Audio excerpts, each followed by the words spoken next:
I broke up with my girlfriend because she wanted to stay a virgin. Now she wants to get back together but had sex with someone else during our breakup.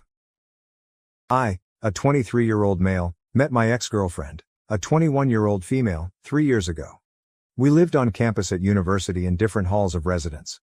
After a few months, we got together and for the most part had a very happy relationship.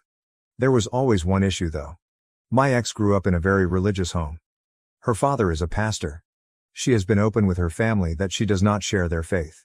They weren't happy about it but accepted that she has to make her own choices on that. Nevertheless, I think some of that religious upbringing was still in her mind. I grew up in a different religion but was never very serious about it and am no longer religious. Our relationship was pretty normal except that she told me very early that she was a virgin and wanted to stay that way until she was married.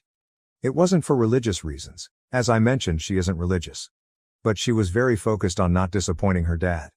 We did other sexual things, just not intercourse. I never had much luck with girls growing up and going into the relationship I was a virgin. And I still am, at least if you classify being a virgin as never having had intercourse. Anyway, I was becoming more resentful of the fact that everyone I know was having normal sexual relationships and we weren't. I couldn't understand why she didn't want to have a full sexual relationship, though of course I never pressured her about it. I felt that while I was at university and pretty broke, getting married was something for the future. Last year, I was in my last year of university and she was working in her first professional job. Her degree was shorter than mine, so she finished university first despite being younger than me.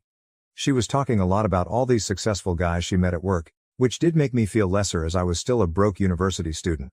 Coupled with her still not wanting a full sexual relationship, it did make me feel more resentful. We had some arguments about it and after a while I felt that I should end the relationship as we wanted different things and our lives were on different paths. It was awful. She was crying a lot and I felt terrible afterwards. Anyway, it has been nearly 6 months since we broke up. We haven't been in touch at all for most of that time. I have not been involved with anyone else in that time, as I was 100% focused on finishing my degree. I have finally finished university and am about to start my first professional job.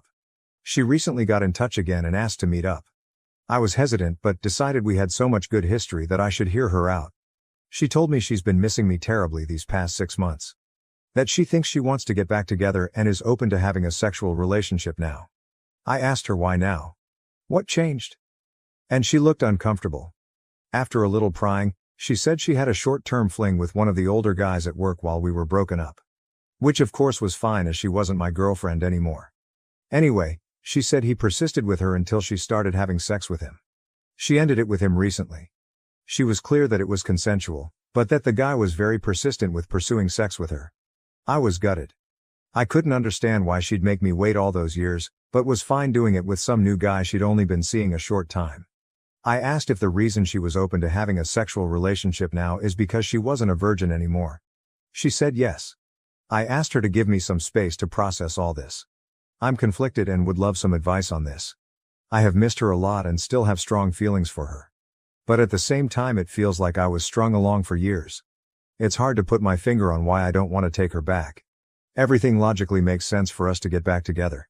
I'd even get to finally have a sexual relationship with her. But I feel awful about this whole thing and don't want to ignore those feelings. Some of the comments are being very harsh on my ex. And I guess that's not surprising. You don't know her. She's not some evil manipulative villain. At all. I would never have been with anyone like that. She's still the funny, smart, charming, beautiful girl I always knew. Any guy would be lucky to have her. I would be too if I could handle the baggage here, but I'm thinking I probably can't and a clean break is the way to go. Though she may regret the relationship with the other man, it's not my business as she was a single woman and we broke up. I wasn't ever expecting to hear from her again really. This whole situation is very surprising to me. I'm feeling hurt because I guess this is a solid blow to my ego.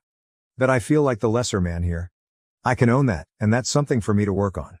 Ultimately I have some hang-ups about sex from this relationship that I need to deal with. A few people have suggested I could benefit from therapy. I'm going to look into that. I think I need help to process all these emotions from this situation. Relevant comments. I would ask her why she was willing to sleep with this guy after such a short relationship but after 3 years she was not willing to sleep with you. OP's reply, I think this is the right question. Because I don't know why, she didn't say. All she said was that the guy was persistent. I'm torn about whether to simply text her that I don't want to rekindle things and leave it all in the past. or whether I should ask more questions about what happened. Because this hurts. I don't know if I'm ready to get details of her relationship with the other guy. Sometimes I just feel like I'm stunted in some way. A few comments have said I'm immature, and they're probably right. I know I'm the one who ended the relationship and that she's entitled to do what she wants with anyone else. Still doesn't make it hurt any less.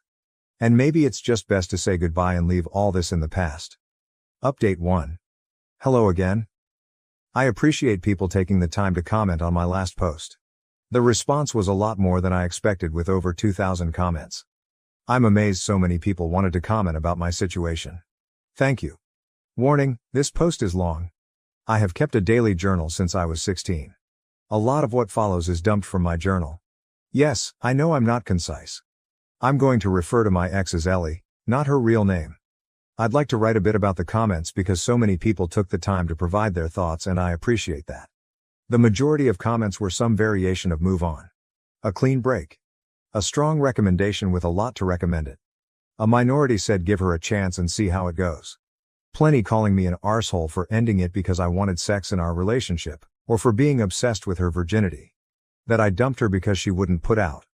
And quite a few saying my breaking up with her made her feel like sex is necessary to keep a guy, and that it drove her heartbroken into the next guy's bed.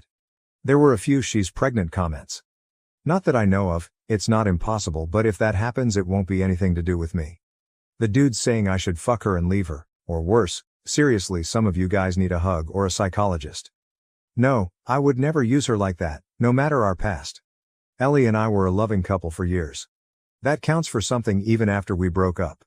Feeling hurt doesn't justify using her, or anyone else for that matter. As for comments that I have some hang up about taking her virginity.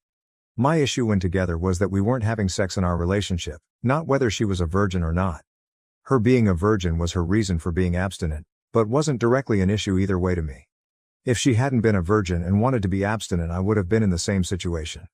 Bear in mind, for 3 years Ellie had everything she wanted from our relationship. Boyfriend, love, affection, loyalty, support, and a guy who respected her wishes to be abstinent. While she got 100% of what she wanted, for me there was a big element missing. And there was no way to reconcile that. Either we were having sex or not having it. Sex requires both to say yes, and that wasn't going to happen.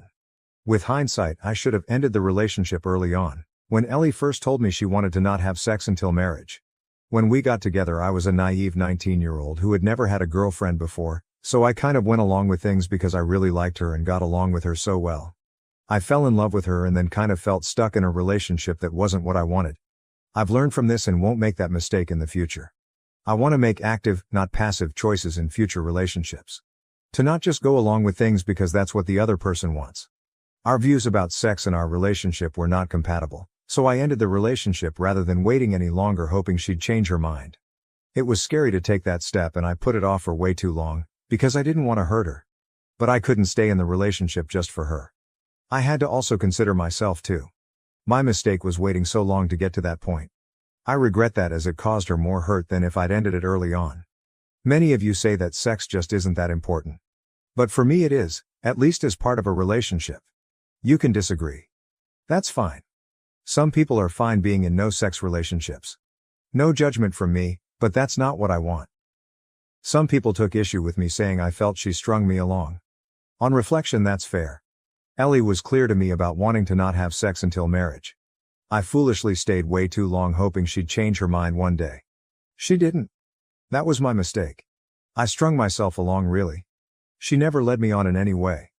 It hurt to learn that she had sex with the next guy relatively quickly after I waited so long. But she is my ex, so that is not my business anymore. She is allowed to change her mind. She can have sex, or not, with whoever she chooses. I don't get a say in that. My hurt is an emotional response, not a logical one. Logically, I see she did nothing wrong by me. I'll get over it. It's just my bruised ego if I'm honest with myself. Feeling I'm somehow a lesser man because she took that step with the next guy. I know objectively that isn't true, but I sure feel it. I was not a perfect boyfriend and I have made mistakes. I have learned from them. I don't regret breaking up with Ellie and still think it was the right decision for me. Enough background. A few things have happened. Last weekend was the Australia Day long weekend. I was on a camping trip, in the Grampians for any Aussies reading. It was so nice to be in nature, to do some bushwalks with friends and decompress. It felt good to talk about the Ellie situation with my mates around the campfire. Most of them knew Ellie pretty well from our years together and they had a range of views, just like the commenters on my post. And I got the usual good-natured shit about still being a virgin. I learned there's an expensive bottle of scotch they bought a while ago that's going to have its seal cracked when mine is. Bastards LOL. One great question a friend asked was whether I would have ever decided to reach out and take Ellie back if she never reached out to me first. The answer is no. It was so obvious to me. That cut through a lot of the confusion for me. I was being too passive in this situation, and needed to do what I wanted. Not just react to what Ellie wanted. By the time I was on the way home, I had decided to not get back together with her. But that was moot. When I was driving home and got a mobile signal again, no mobile network where we had camped, the network delivered a bunch of messages from Ellie all at once. She said she was wrong to ask me to get back together and that she's back with Tim now. She also texted that the thing with Tim is more serious than she told me when she last met with me. She apologized for misleading me about her and Tim's relationship. If you remember, she called it a fling before. She asked if we could meet to talk about it. I was not happy, so I just texted back no. Not very mature of me, but I wasn't in the mood to hear more about all this. And I was surprised and pissed off that she lied to me.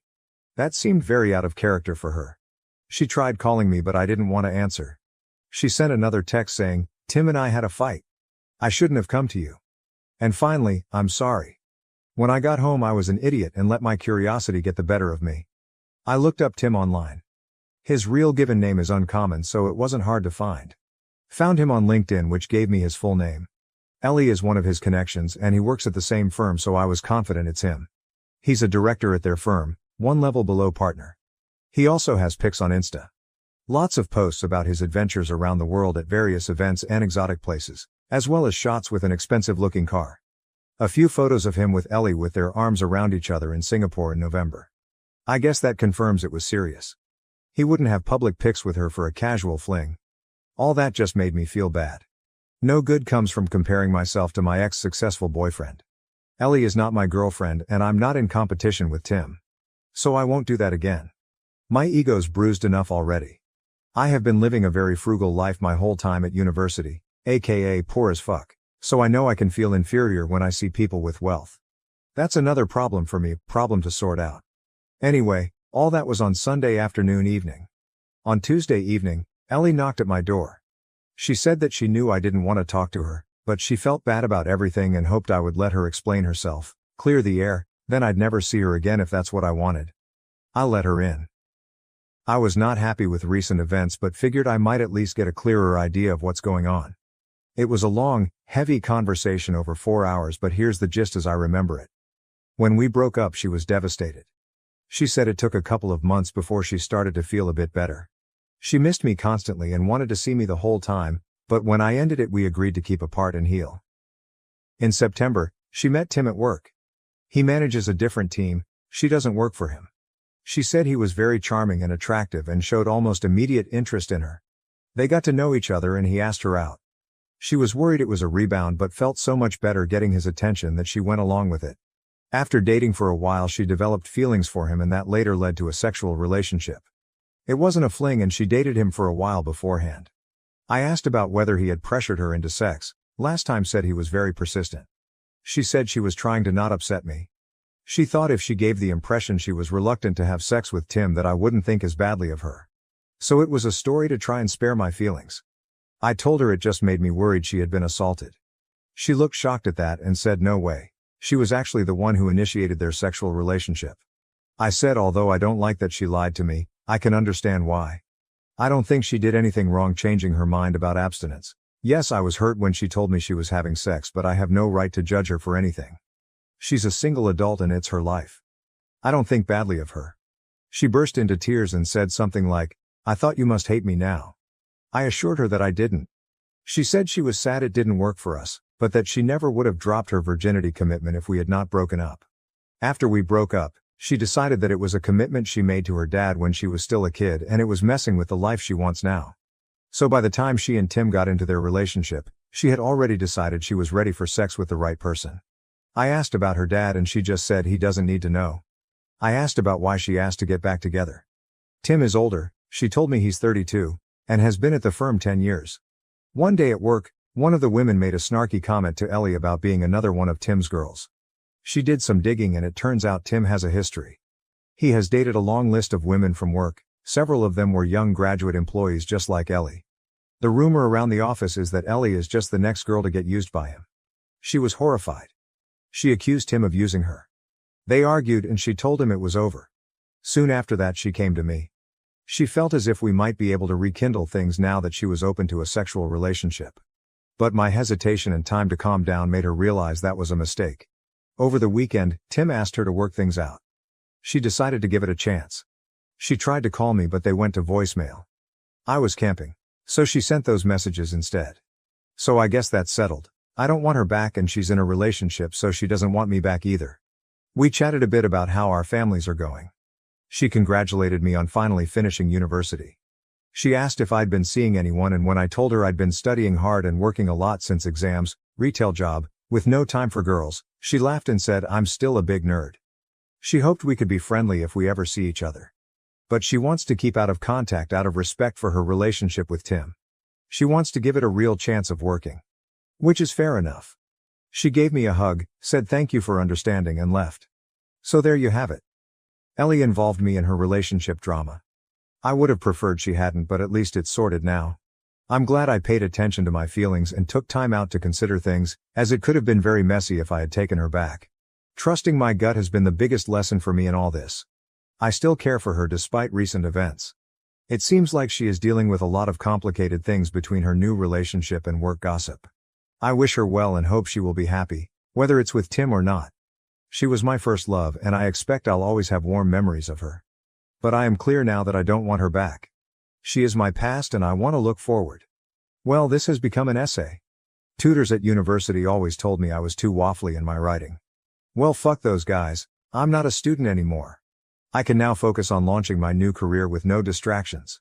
I've worked so hard for so long to get here. My new job starts on Monday. It's going to be so great building actual real experience in my new profession, not just endless theory. I'll be earning much better money, no more student poverty. And I've got graduation in May to look forward to as well. I'm open to finding someone new but that is way down my priority list. I'm not going to actively pursue that anytime soon. OP on Ellie changing. I came to terms with our relationship months ago. When she came back to me, it stirred up some old feelings, because we'd been a couple so long. But thinking about it now, that was more of an echo of those memories than real feelings. All of this drama was Ellie's doing. I would have preferred she never involved me so I could have been blissfully ignorant of her romantic life. I'd prefer to not know about her worldly, rich boyfriend. Or their sex life. She's definitely changed. The Ellie I remember was scrupulous and honest to a fault. The Ellie I have dealt with recently wasn't like that so much. I think that's why her lying to me pissed me off so much. It wasn't just lying. It was how out of character it seemed. But people change. She's in the business world now, and people there live by different standards to the religious family she grew up in. Anyway, I have cut myself out of her life. So anything that happens with her is hers to deal with. If she comes back to me, I'll remind her we agreed to stay apart and leave it there. I am not looking for another relationship right now. So no Tinder for me. And no, I am not looking for casual sex either. I'm a virgin, but I want a meaningful connection, not just sex. As I said in the post, I'm open to something if the right woman came along. But I'm not actively seeking it. That might change after a while, but right now I want to keep focused on my new career. OP on having closure. A lot of the comments here act like that final meeting was all for her benefit. Sure, she got some kind of relief or closure out of it, but it was also good for me. Seeing who she is becoming just made is 100% no doubt in my mind that we wouldn't ever make sense. She has changed a lot in the last year, starting when we were still together and she had started her job. Random phrases like, work hard, play hard, being generally less kind and more dismissive of others. Clearly she was being influenced by those around her, but it was her choice to take on those behaviors. I love the old Ellie, but I'm not sure I even like the current one much. Anyway, I didn't feel like she intruded. I felt like I got a nice neat ending to the whole thing and can get on with my life with a clear conscience. But we're clear now that it's over forever and I have her promise that she will stay out of contact. If she ever does try to come back I can remind her of her own promise and close the door. Update 2. If you recall from my previous posts, my ex Ellie and I mutually agreed to be no contact after some drama on her part. At the urging of Redditors, I also blocked her to help maintain no contact. I've been working since February as a graduate engineer and it's been everything I hoped it would be. I'm meeting amazing smart people, learning so much every day, and am finally earning a salary after years of being a broke student. Having a little money in the bank and being able to afford to do things like eating out is such a nice change. When I finished university in November, I moved in with my brother temporarily. He'd just broken up with his ex and needed help with his rent. That's where I was living when Ellie last came to see me. He found a new housemate, and since his place was on the wrong side of the CBD for my job, I moved into a shared house in the southeast of Melbourne. The place is a bit run down, but the rent is reasonable, by insane Melbourne standards, and there are lots of pubs, bars and restaurants nearby. The location and my housemates have been great. I'm seeing someone. I'll call her Olivia, not her real name. She's the sister of one of my housemates. We met when my housemates and I had a BBQ and she dropped by. We got talking and were still talking hours later until everyone else had left. Her brother told us to STFU so he could get some sleep, haha. I asked her out that week and we've been close since. My housemate, her brother, has been making fun of us ever since, including more than a few crude jokes when she stays over. We agreed to be exclusive 6 weeks ago, so it's still quite new. She's so cool, and smart, and gorgeous. The chemistry was instant and intense from the moment we met. We just clicked so well. It's such a great time when we're together. Olivia is an accountant at a big firm. One of Olivia's workmates was having a party last month. She asked me to come to meet some of her work friends. We went inside and Olivia introduced me to the woman who hosted the party, her workmate Jess. There would have been maybe 40, 50 people there. I didn't know anyone but Olivia. At one point I offered to grab more drinks. The kitchen was in a separate room. As I was getting them, a guy asked me to pass him a beer from the fridge. I introduced myself and he said, "Hi, I'm Tim." We chatted a couple of minutes about our jobs and how we know Jess. Then I just said nice to meet you and returned to the group. I didn't recognize his face as I'd never met him before, but it was definitely Ellie's Tim, his job and firm lineup. And he looked in his 30s, a bit older than most people at the party. Neither of us mentioned Ellie when we were talking. Later on I asked Jess how she knew Tim. She said she used to work at the same firm as Tim, also where Ellie works, but she moved to another employer, where Olivia works. Despite living in a city of 5 million, it's still a small world. On the tram ride home I must have been quiet because Olivia asked what was on my mind. I said that the Tim guy at the party was, or maybe still is, my ex's boyfriend. I said I didn't think he knew who I was, or if he did, he didn't say anything. That prompted me to share some history about me and Ellie. Olivia was wide-eyed and said, "You never told me you were a virgin." Then she laughed and said, "Well, we took care of that." She asked if I had any feelings for Ellie and I truthfully said no. I dealt with all that months ago. More recently, there was a formal charity dinner that Olivia was asked to support. Her employer was a sponsor of the event. She was keen to show me off. We were at a table with a bunch of her work colleagues. Nice people. One of her work friends was so excited to meet me, and Olivia can't stop talking about you. That made me feel really good. After dinner a few of us were chatting and I got a tap on the shoulder. I turned around and to my surprise it was Ellie. Tim was with her. It was so weird to see her again. Tim said he remembered meeting me at that party but never made the connection to Ellie until just now. She must have told him about me. Ellie looked very different. She had lost a lot of weight and was very slim. The tight red dress she was wearing made that obvious. Her dad would not approve. Not that she was ever overweight, but I'd never seen her that thin before. She was immaculately made up with what looked to my ignorant eye like expensive jewelry. She'd changed her hair too, now blonde instead of her natural auburn. She looked like a sleek rich girl, not the poor pastor's daughter I remember. Don't get me wrong, she looked amazing, but she looked like a different person. I know it was a formal event so we were all dressed nicely, but this was a major transformation. Despite her glam looks, when I saw her I didn't feel anything for her. Just nothing. Ellie said she was so glad to see me and she had some news, holding out her hand to show a diamond engagement ring. I know nothing about diamonds but it looked pretty big and expensive to me. I offered my congratulations to them both. Just then Olivia walked back over. I introduced her to Ellie and Tim. Olivia put her arm around me and Ellie's smile seemed to kind of freeze. I didn't really know what else to say, so I just said nice to see you again and wished them all the best for the wedding. Tim walked off and Ellie just sort of stood there a moment. It was awkward. Later on as we were leaving, Ellie was staring at us as we walked out. Olivia said later that, "I think she still has a thing for you." I said it doesn't matter. Anyway, cut to a few days ago. My brother messaged me saying Ellie stopped by looking for me. Yes, Reddit, you were right. He knew to not share my new address with her, so all he said was I'd moved out. Next day I received an email from an address I hadn't seen before. It was Ellie. No acknowledgement that she was breaking our agreement to be no contact. No mention she stopped by my old place. It said, "It was so great to see you again.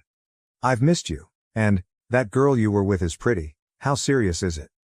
And telling me she and Tim have big plans for their wedding next year and she hopes I can come. I was annoyed because she is trying to make her life my business. Again. Despite promising no contact. Even going to the trouble to make a new email address to get around me blocking her.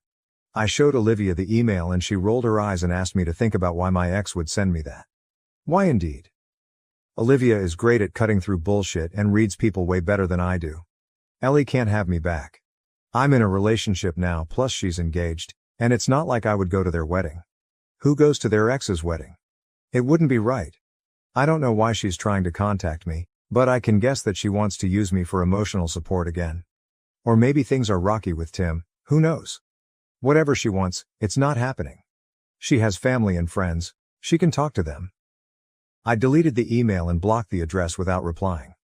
Ellie promised she'd keep out of contact and just couldn't help herself. I still intend to keep my word of no contact, even if she doesn't. I've also set up a filter to send any email containing her name to the bin. Olivia and I had a talk after that. I asked if she was concerned about the Ellie thing, but she said no, she's not worried, she didn't get serial killer vibes from Ellie. I'm glad none of this has put her off me. So nothing too dramatic, but it does prove you guys were right. Ellie couldn't not contact me despite promising to do so. I was able to sidestep her much more easily than last time. Ultimately, this is a good news story. Life is so great right now. I've got a cool new girlfriend, a fun place to live and a new career I love. It has been easy to leave Ellie behind. Thank you for watching. If you haven't subscribed yet, please do so and hit the notification bell to stay updated with more shocking real-life stories happening around you. I faced police calls due to a classmate's misunderstanding about my bruises. Now, she must change classes and face the consequences. I, 19, am in a nursing program. We do a lot of physical exams on each other to practice, which involves wearing shorts and tanks. It's important to mention that I am permanently blind in one eye. I'm constantly running into walls, doors, railings, plants, people, animals, everything. As you can guess, I'm covered in bruises 90% of the time, on my blind side. In the course one day we were talking about signs of abuse and the teacher said constant bruising. I raised my hand and added that it's important to talk to the patient if they're an adult, before calling the police, as it could be something else. She asked for an example, so I rolled up my sleeve and explained that the bruises were from door handles of the school, which were varying colors and heights. She nodded and agreed. She said that with children, we call the authorities the moment we suspect abuse. With adults, we first attempt to talk to them, and if their reason seems valid, we don't call. The lessons continued, and about a week later, the cops showed up at my door. They told me they had received a report that I was being physically abused and always covered in bruises. I explained my disability to them. They checked my home, talked to my family, and found no further signs of abuse. When I asked questions, they told me they got my address from the university because they take abuse seriously here. When they talked to the university about me, the university was very concerned and just wanted to help me. After the police left, I talked to some people at the university, including a psychologist, just so they could be sure I had no mental signs of abuse. Then life went on. Well, I was still coming in bruises every day, and one of my classmates came up to me. She told me our classmate Kay was telling people she was thinking about calling the police again because I'm still covered in bruises. I got my classmate's report written down, alongside a few others, and waited. Sure enough, police showed up again. Same song and dance, but this time I told the university that Kay was using the police to harass me and I wanted something done about it. The university decided the best course of action was to move her from my labs to the other ones so she couldn't see whether I was bruised or not. She's now told me I'm an asshole and that she was just trying to help me and I didn't need to mess up her whole university schedule. Relevant comments. Deleted user. She really didn't learn the lesson the class was taught, did she? A lesson she needs to understand if she's going to work in this job. If she'd done what the teacher taught, talk to the adult, then none of this would have happened. She brought this on herself. Comment 1. She was harassing you by carrying on calling the police. Once can definitely be out of concern, but after everything was checked out and you were safe, she decided to continue, so it's totally on her. OP, I was fine with the once it's okay, people make mistakes, but after the second time I wanted to make sure it'd stop. Comment 2, I'm not blind in either eye and I'm also always bruised. My legs and sides always have a big purple knot somewhere. It's a daily occurrence. Multiple doctors have said it's not a medical issue. I just have terrible spatial awareness for where my body is. I run into door handles, my work desk, and counters. I get my clothes caught on stuff all the time. It's entirely my own lack of attention and clumsiness. Comment 3, Kay knew about your disability and literally learned in class about talking with the patient before reporting. Additionally, Kay could be a serious danger to her patients if she did this with a DV case. The abuser may escalate when confronted by police, which can create a dangerous and potentially deadly situation. Comment 4, Kay found out the consequences of 1. Not believing you, and 2. Not minding her own business. She needs to learn to rein that in, or she's not going to keep a job as a nurse with assumption-making skills like that. Comment 5, genuine question. How do you get bruised almost every day? Do you have low sight in your other eye as well? Do you wear eyeglasses? I'm blind in one eye as well, by birth. I'm short-sighted, but I rarely get bruised running into things. I usually sprain my ankle due to not noticing unlevel ground or hit my toe on the wall corners due to blind spots once or twice a year, but the peripheral vision and the angle at which I turn my head to keep my eye at center is more than enough to not bump into things so frequently. OP, I'm nearsighted in the other eye. Stuff on my left side is just impossible to see. Glasses get in the way of some of my peripheral vision. Keeping my head turned too long causes stiffness in my neck and I have to be able to turn my head fast and quick. As I said, well, I get bruised a lot. It doesn't interfere with my job. It's something I've grown up with. And I bruise easily. I don't bump into anything at home, but in the outside world I do. Comment 6, I ask this as a nurse, and I mean no disrespect, but are you sure that nursing is the best field for you given that impairment? OP, yes, I love helping people, and I'm fully capable of the job. I'm the only one who ever gets injured in my daily life, lol. And it's typically because I'm not paying enough attention to my surroundings and don't notice something new and trip on it. Update 1.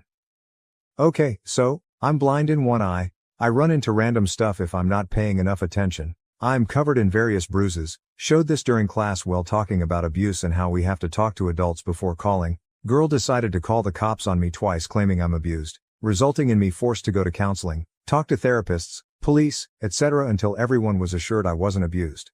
So anyways, it's been a bit since that post and I have big updates on her. I called her Kay in the other story, so let's stick with that. So anyways, I had previously gotten her removed from my labs. We still shared class, not lab. I figured everything was fine now and she'd leave me alone. But I was wrong.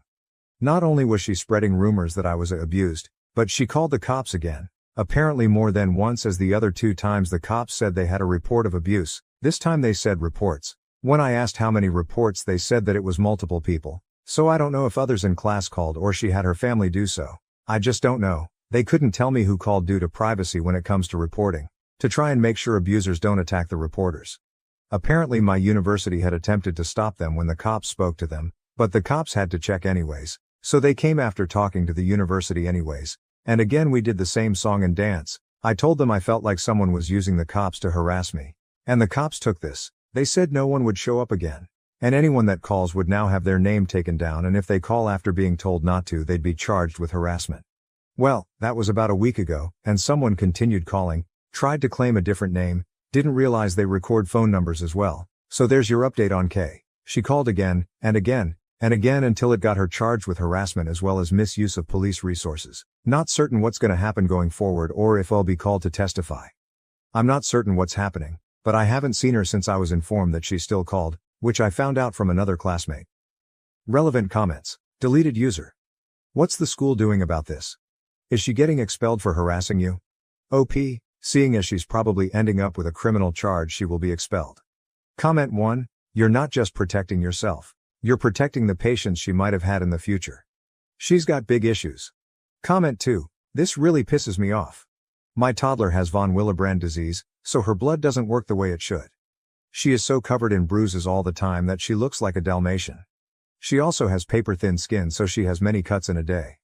One day she even got the corner of her eye open from the corner of a pillow. Last summer we got a call from the CPS. Someone called them that we are beating our child and that they have seen it. This is not true. And if you really saw a parent beating their 1.5-year-old child, wouldn't you stop it when it was happening? Not called a week later. Best part was that we weren't even in the country when the beating took place.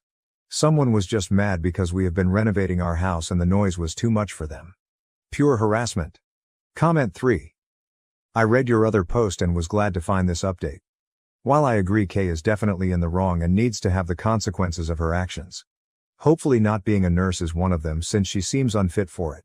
I really came here because I was so upset about how people were saying you shouldn't be a nurse because you are blind in one eye. My brother is blind in one eye. Actually, he has had a prosthetic eye since he was a kid. He has been a nurse for more than 30 years. ER nurse, cardiac surgery nurse, trauma unit. He's done it all while having no sight on one side. People that say you can't be a nurse need to F off. They are narrow-minded AHs. Also, my brother rides a motorcycle and has done since he was a teen. Do what makes you happy and F all the rest of them. Good luck on your career. Update 2. I don't know exactly where to start with this post, but I kinda want to give this update because I'm hoping it's the last one. So I made my last post only 12 days ago and shit kinda went down. Now, I need to explain that quite a bit of this is secondhand, because I luckily avoided the crazies. So basically, Kay does not know where I live, knows the general town, but nothing else.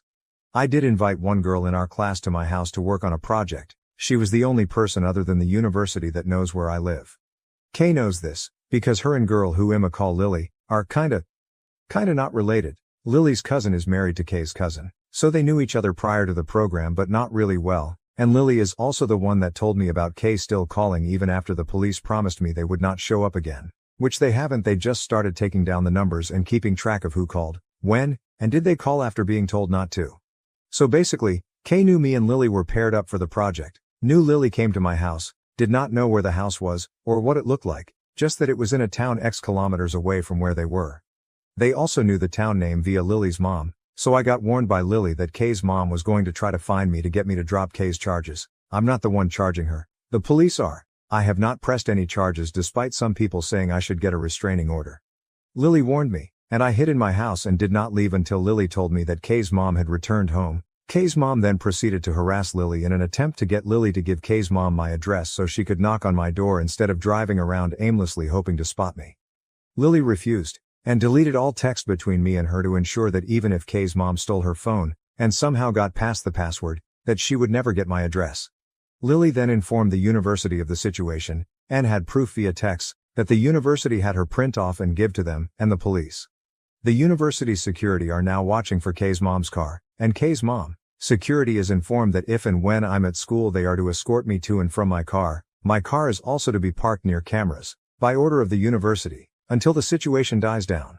Luckily I'm at clinicals and not anywhere near the university. Kay was kicked out before clinicals so has no idea which clinics the students are at, or which I'm at. Had she stayed in longer, she'd have a literal list posted to the class page, about where I'm at, and where in the building I'm at.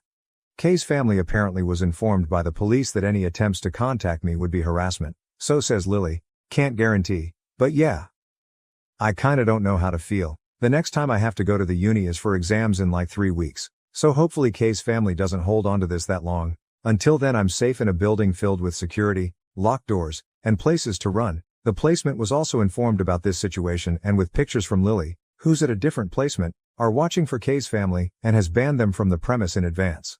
So yeah, if this goes no further I won't update anymore, but if it gets worse I guess I'll update after my exams and the HSI. Wish me luck because I'm gonna try to not stress too much about the Kay situation and focus on my finals and HSI, instead of that, but don't know how that go.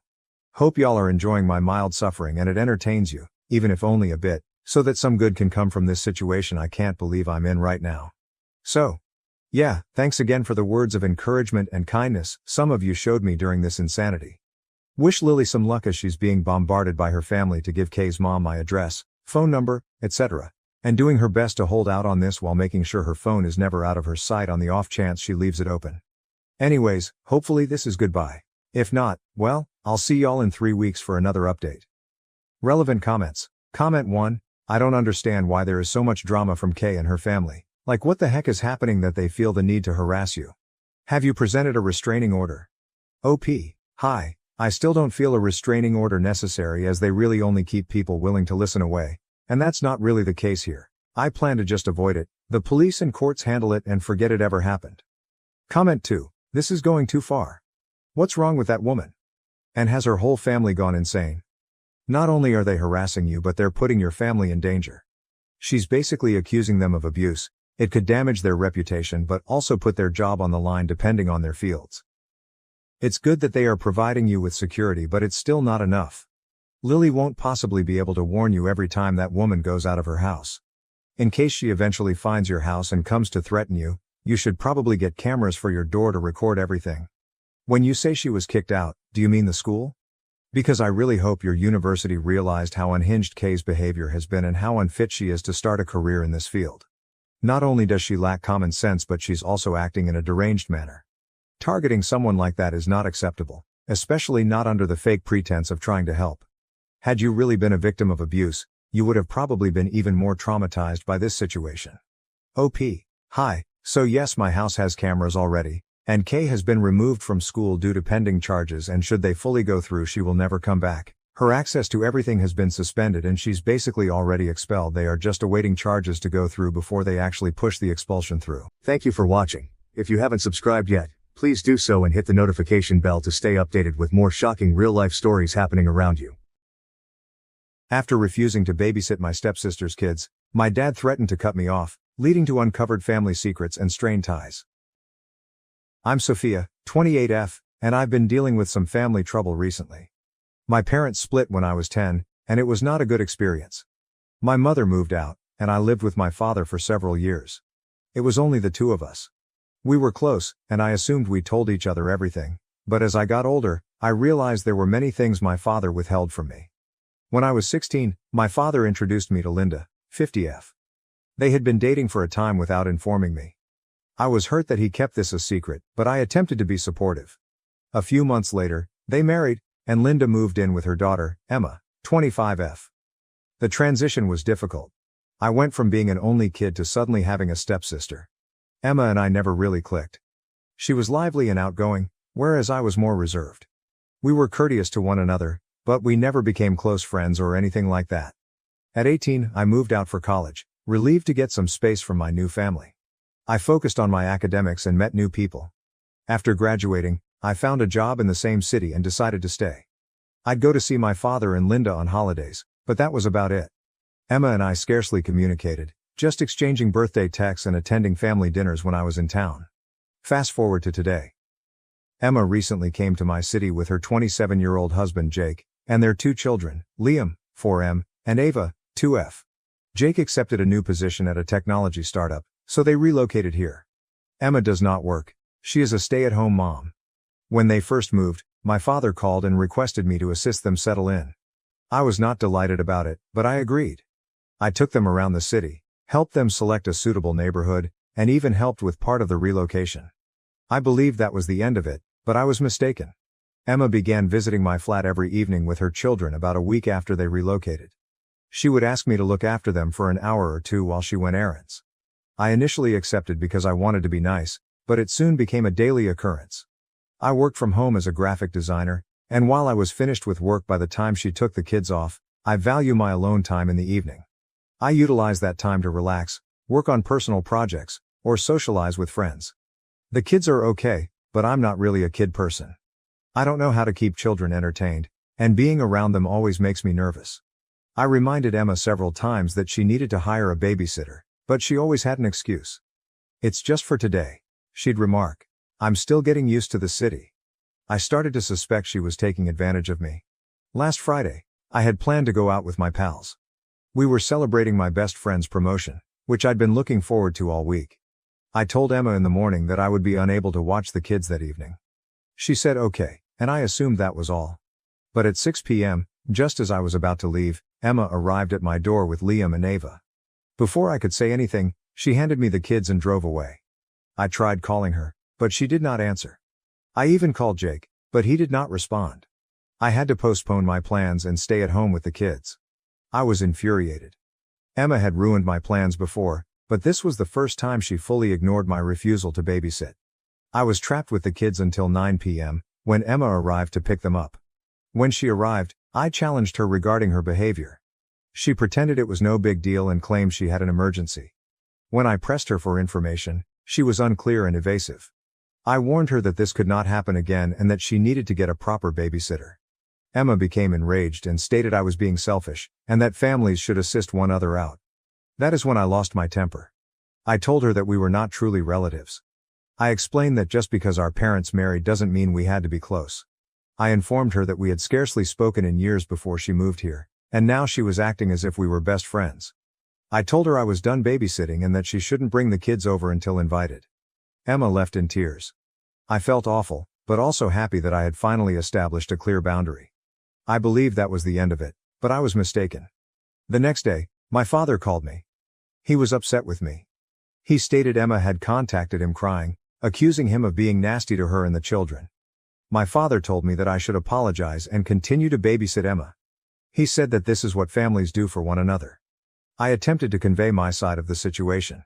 I informed him about Emma taking advantage of me, repeatedly ruining my plans and never respecting my time or boundaries. But my father was not listening. He continued emphasizing that I should be more understanding and helpful.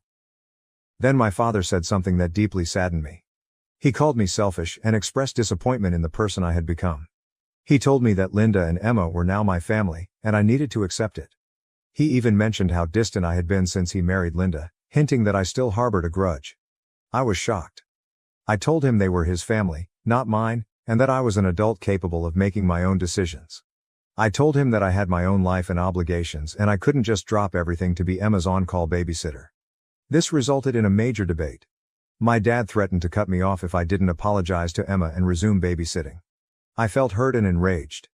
I informed him I was self-sufficient and didn't need his money.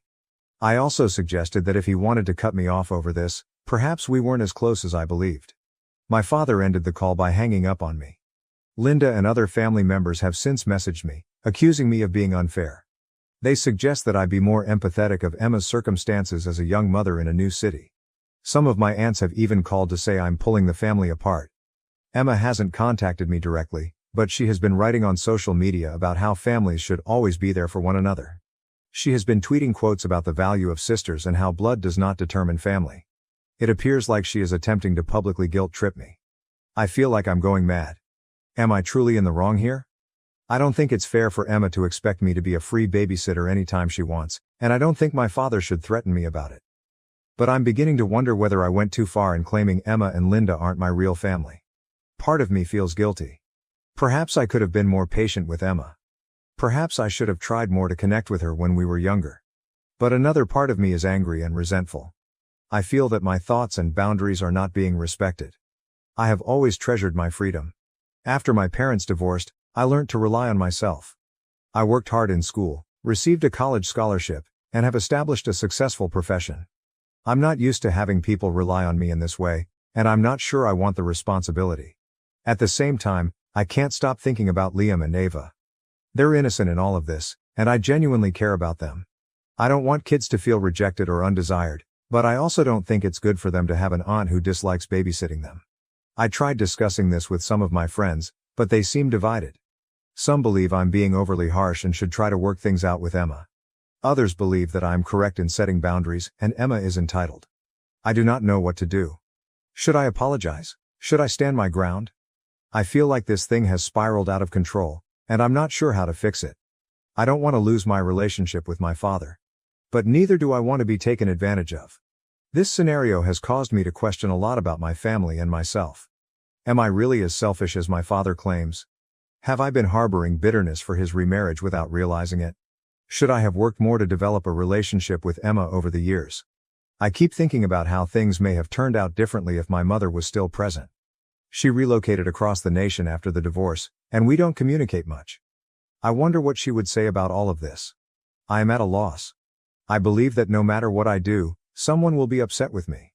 I want to do the right thing, but I don't know what that is anymore. Update 1. It's been almost 2 weeks since my last post, and things have only become more complicated. I'd like to thank everyone who responded and offered suggestions. It let me see things more clearly. After reading the comments, I decided to stand my ground. I did not apologize to Emma or begin babysitting again. This created some strained family relations.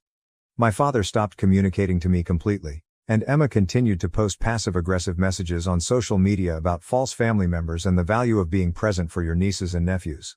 The quiet from my father was especially difficult. We used to communicate at least once a week, but But now there is nothing. I tried to convince myself that it was for the best and that I was creating good limits, but it still hurt. My stepmother, Linda, attempted to mediate the conflict. She contacted me several times, attempting to get me to reconcile with Emma and my father. She said she understood where I was coming from, but that family valued compromise. I appreciated her efforts, but I still felt as if everyone was rejecting my emotions. I immersed myself into my profession, taking on extra freelance projects to take my mind off the family problems. I also began going to the gym more frequently and took up a new hobby, painting. It was soothing to produce something lovely in the midst of my life's craziness. However, something unexpected occurred last week, which changed everything. I was in a neighborhood coffee shop working on a project when I overheard a familiar voice. It was Jake, Emma's husband. He was seated at a table with a woman I did not recognize. At first, I assumed it was a work colleague, but then I noticed Jake reach across the table and take the woman's hand. They spoke in quiet tones and looked at each other in a way that indicated this wasn't a nice meeting. I couldn't believe what I was witnessing. Jake was supposed to be at work, not having what appeared to be a love encounter with another woman. I sat there frozen, unsure what to do. Shall I confront him? Should I snap a photo as proof? In the end, I did not do either.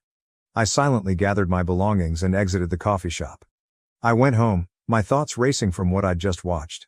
I did not confront Jake. I wasn't sure whether I should tell Emma. Will she believe me?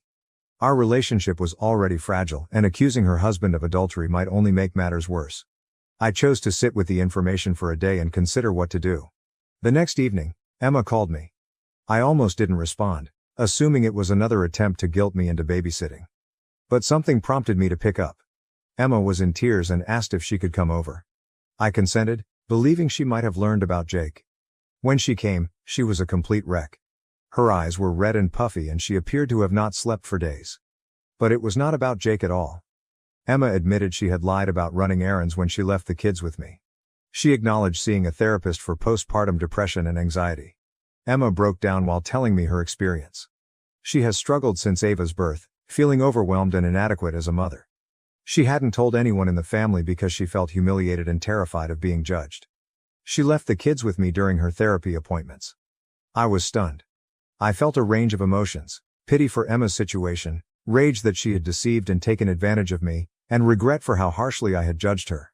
I told Emma that, while I realized she was going through a difficult period, it was unacceptable for her to lie and dump her children on me without notice. We spoke for hours. Emma apologized for her conduct and for not being open about her issues. She promised to hire a proper babysitter for her sessions. I informed her that, while I couldn't be a regular babysitter, I would be happy to assist out on occasion if she gave me advance notice. As we spoke, I began to view Emma in a new light. I learned that despite her seemingly wonderful life, she struggled just like everyone else. It made me reflect on how little I understood about her life and how quickly I had judged her. Emma also discussed her emotions of loneliness after moving to the city. She stated she was thrilled to be closer to me, believing we could finally have the sisterly bond we had never had. She said she had pushed too hard and too quickly, and she apologized for not respecting my boundaries. I also conveyed my own feelings. I told her how I felt left out after Dad remarried and how I battled to fit into our new family dynamic. We chatted about our childhood, sharing recollections and opinions that we had never discussed before. Just as we were beginning to restore our relationship, I was faced with the decision of whether to inform Emma about what I observed with Jake. I debated the option, but in the end I chose to be honest with her. I gently informed her what I had seen in the coffee shop. Emma's reply was not what I expected. She didn't appear astonished or outraged. Instead, she became extremely silent before saying, "I know about Jake's meetings." It turns out that the woman Jake was meeting is his half-sister. Jake was adopted as a baby and had lately discovered his biological family. He had been meeting with his half-sister in secret since he was not ready to inform Emma or the rest of the family. He was concerned about how it may affect their family relationships, particularly with his adoptive parents. I was happy Jake was not cheating, but I was also frustrated by our family's concealment. I told Emma that all of this, her treatment, Jake's meetings, could have been avoided if everyone had simply been honest from the start. Emma agreed and said she'd speak with Jake about being more open with the family. She also pledged to be more open with me in the future. We concluded the evening on a brighter note than we had in weeks. The next day, I called my father. I informed him about Emma's troubles and how we had worked things out. I also told him that, while I was willing to have a relationship with Emma and occasionally help out with the kids, My limits needed to be respected. To my amazement, my father was understanding. He apologized for his reaction and acknowledged that he had put too much pressure on me. We promised to improve our communication and respect each other's boundaries more. We also talked about the past, including how his remarriage affected me and how we had grown apart over time. It was a challenging conversation, but it seemed like we were finally confronting topics we had been ignoring for too long. Things have calmed down, but I still feel like I'm walking on eggshells. There are numerous secrets and unsaid concerns in our family. I'm glad Emma and I were able to sort things out, but I have a feeling there will be more trouble. I'm trying to stay positive, but I'm also bracing myself for what might happen next. This entire experience has made me realize how little I knew about my family members. It's made me ponder what additional mysteries lie beneath the surface. For the time being, I'm working on gradually restoring my connections with Emma and my father. It's not easy, and there are still periods of tension, but it appears like we're headed in the right path. I'm discovering that family connections are complicated, and communication and honesty are essential. I'm also trying to strike a balance between being present for my family and preserving my own boundaries. It's a work in progress, but I'm hopeful that we can be family without compromising our distinct wants and identities. Update 2. It has been approximately a month since my last report, and I wish I could say that things have improved, but they have not. In reality, things have gotten a lot worse. Remember how I started to feel like more drama was about to unfold? Well, I was correct, but I could not have foreseen what happened next.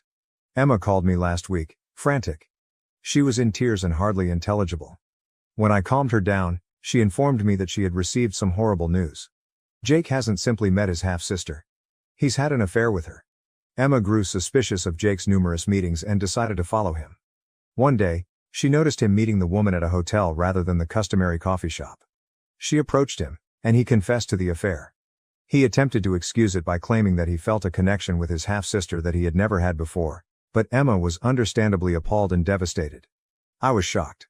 I felt bad for not pressing harder when I initially saw Jake with the woman. I attempted to console Emma as best I could over the phone, but she was distraught. She explained that she was leaving Jake and asked if she and the kids could stay with me for a bit.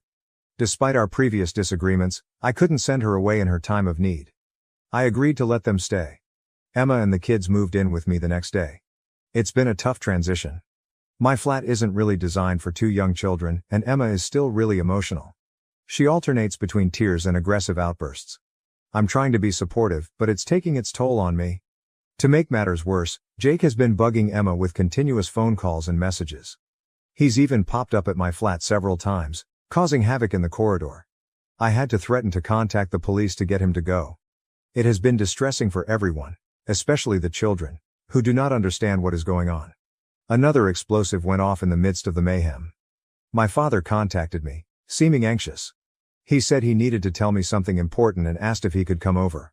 When he arrived, he dropped a bombshell that shocked me to the core. It turns out Jake's half-sister is also my half-sister. My father admitted to having a brief romance with Jake's biological mother years ago, before meeting my stepmother. This woman gave birth to a daughter, who Jake has been having an affair with. I was stunned. I couldn't believe what I heard. My father had held this secret for nearly 30 years. He stated he only found out recently when Jake's half-sister took a DNA test and it matched some of our family members. My father got in touch with her and learned the truth. I felt as if my entire universe was crumbling. Everything I believed I knew about my family was a lie. I was angry with my father for keeping this a secret, at Jake for betraying me, and at myself for failing to anticipate any of this. I haven't told Emma about the recent revelation yet. She's already coping with so much, and I'm worried this may push her over the brink. But I know I'm going to have to tell her someday. The previous several days have been a haze. I've been trying to keep things regular for the kids while simultaneously supporting Emma and dealing with my own thoughts about this new sister. I've taken some time off work to deal with everything, but I'm not sure how long I can do it. I'm at a loss on what to do next. My flat has become a refuge for my sister and her children, a safe haven from her cheating husband, and it now feels like the hub of a decades-long family scandal. I'm trying to keep everything together, but I feel like I'm drowning in secrets and lies. I'm not sure how our family will ever heal from this. The trust has been damaged, and I'm not sure it can be repaired. I'm thinking about going to therapy to deal with all of this, but for the time being, I'm just taking it day by day. I've tried to contact some friends for help, but it's difficult to explain the scenario without seeming like I'm making it up. How would you inform someone that your brother-in-law is having an affair with your hidden half-sister? It sounds like something from a horrible soap drama. I am also concerned about the long-term ramifications of all of this. What will happen to Emma and the children? Will Jake seek custody? And what about my half-sister? Should I try to reach her? Do I really want to know her? Given the circumstances, it's also worth considering how this may influence my relationship with my father. I'm upset that he kept this a secret for so long, but I understand that he was probably terrified and ashamed. Even so, knowing what he did makes it difficult to look at him in the same way. For the time being, my primary emphasis is on Emma and the children. Despite the volatility, I'm attempting to provide a stable atmosphere for them. It's not simple, but it seems like the proper thing to do. I'm also attempting to care for myself. I've started journaling to help me process my emotions, and I'm making an effort to do something I enjoy every day.